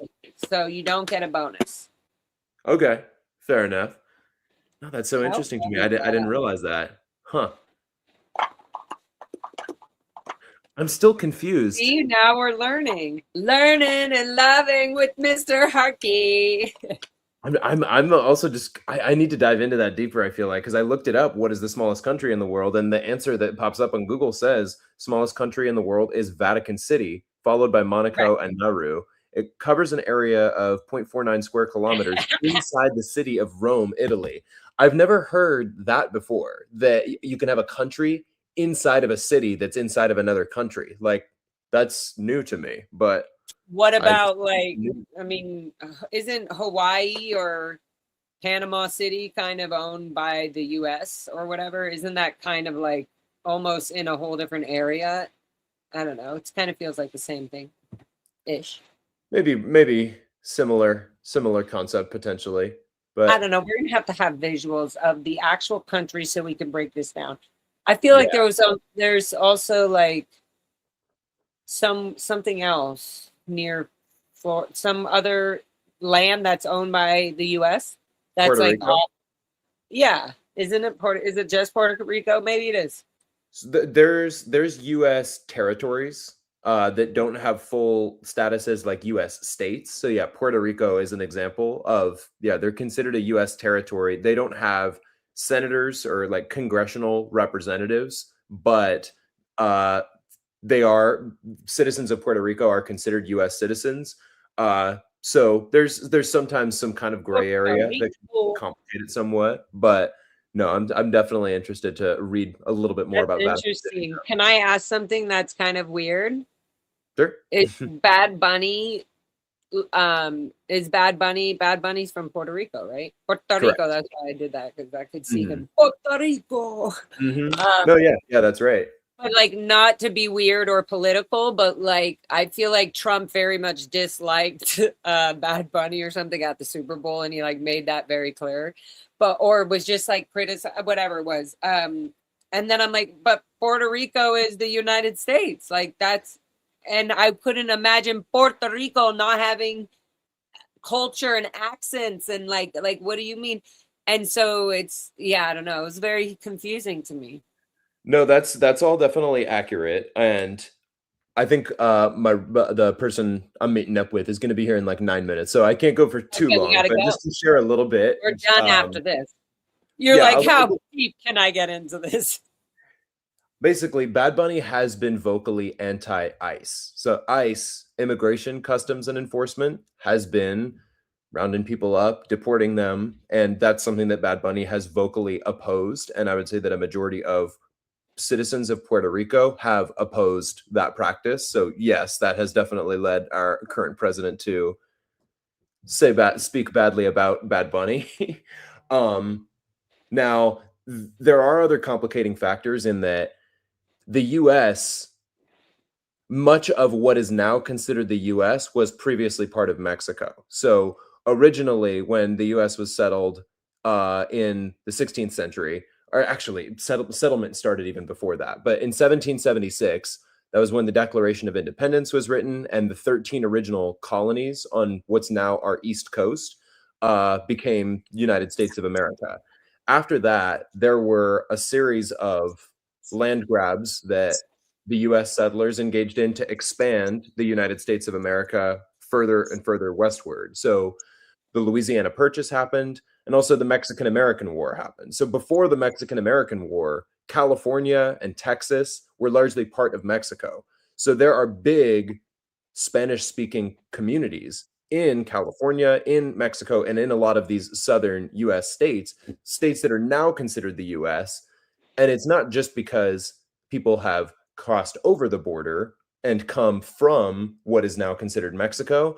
Many of these communities are descended from communities that were already here on this land. And this land, because it used to be Mexico, that's why there's a part of why there is such a big Spanish speaking community here. So depending on who you talk to about, what makes somebody a real American, who deserves to be here, who should be sent away, you'll get varying answers, and some answers will very much be stemming from a place of racism and white supremacy, and oh, this is an English speaking country, if you don't speak English you need to go back where you came from.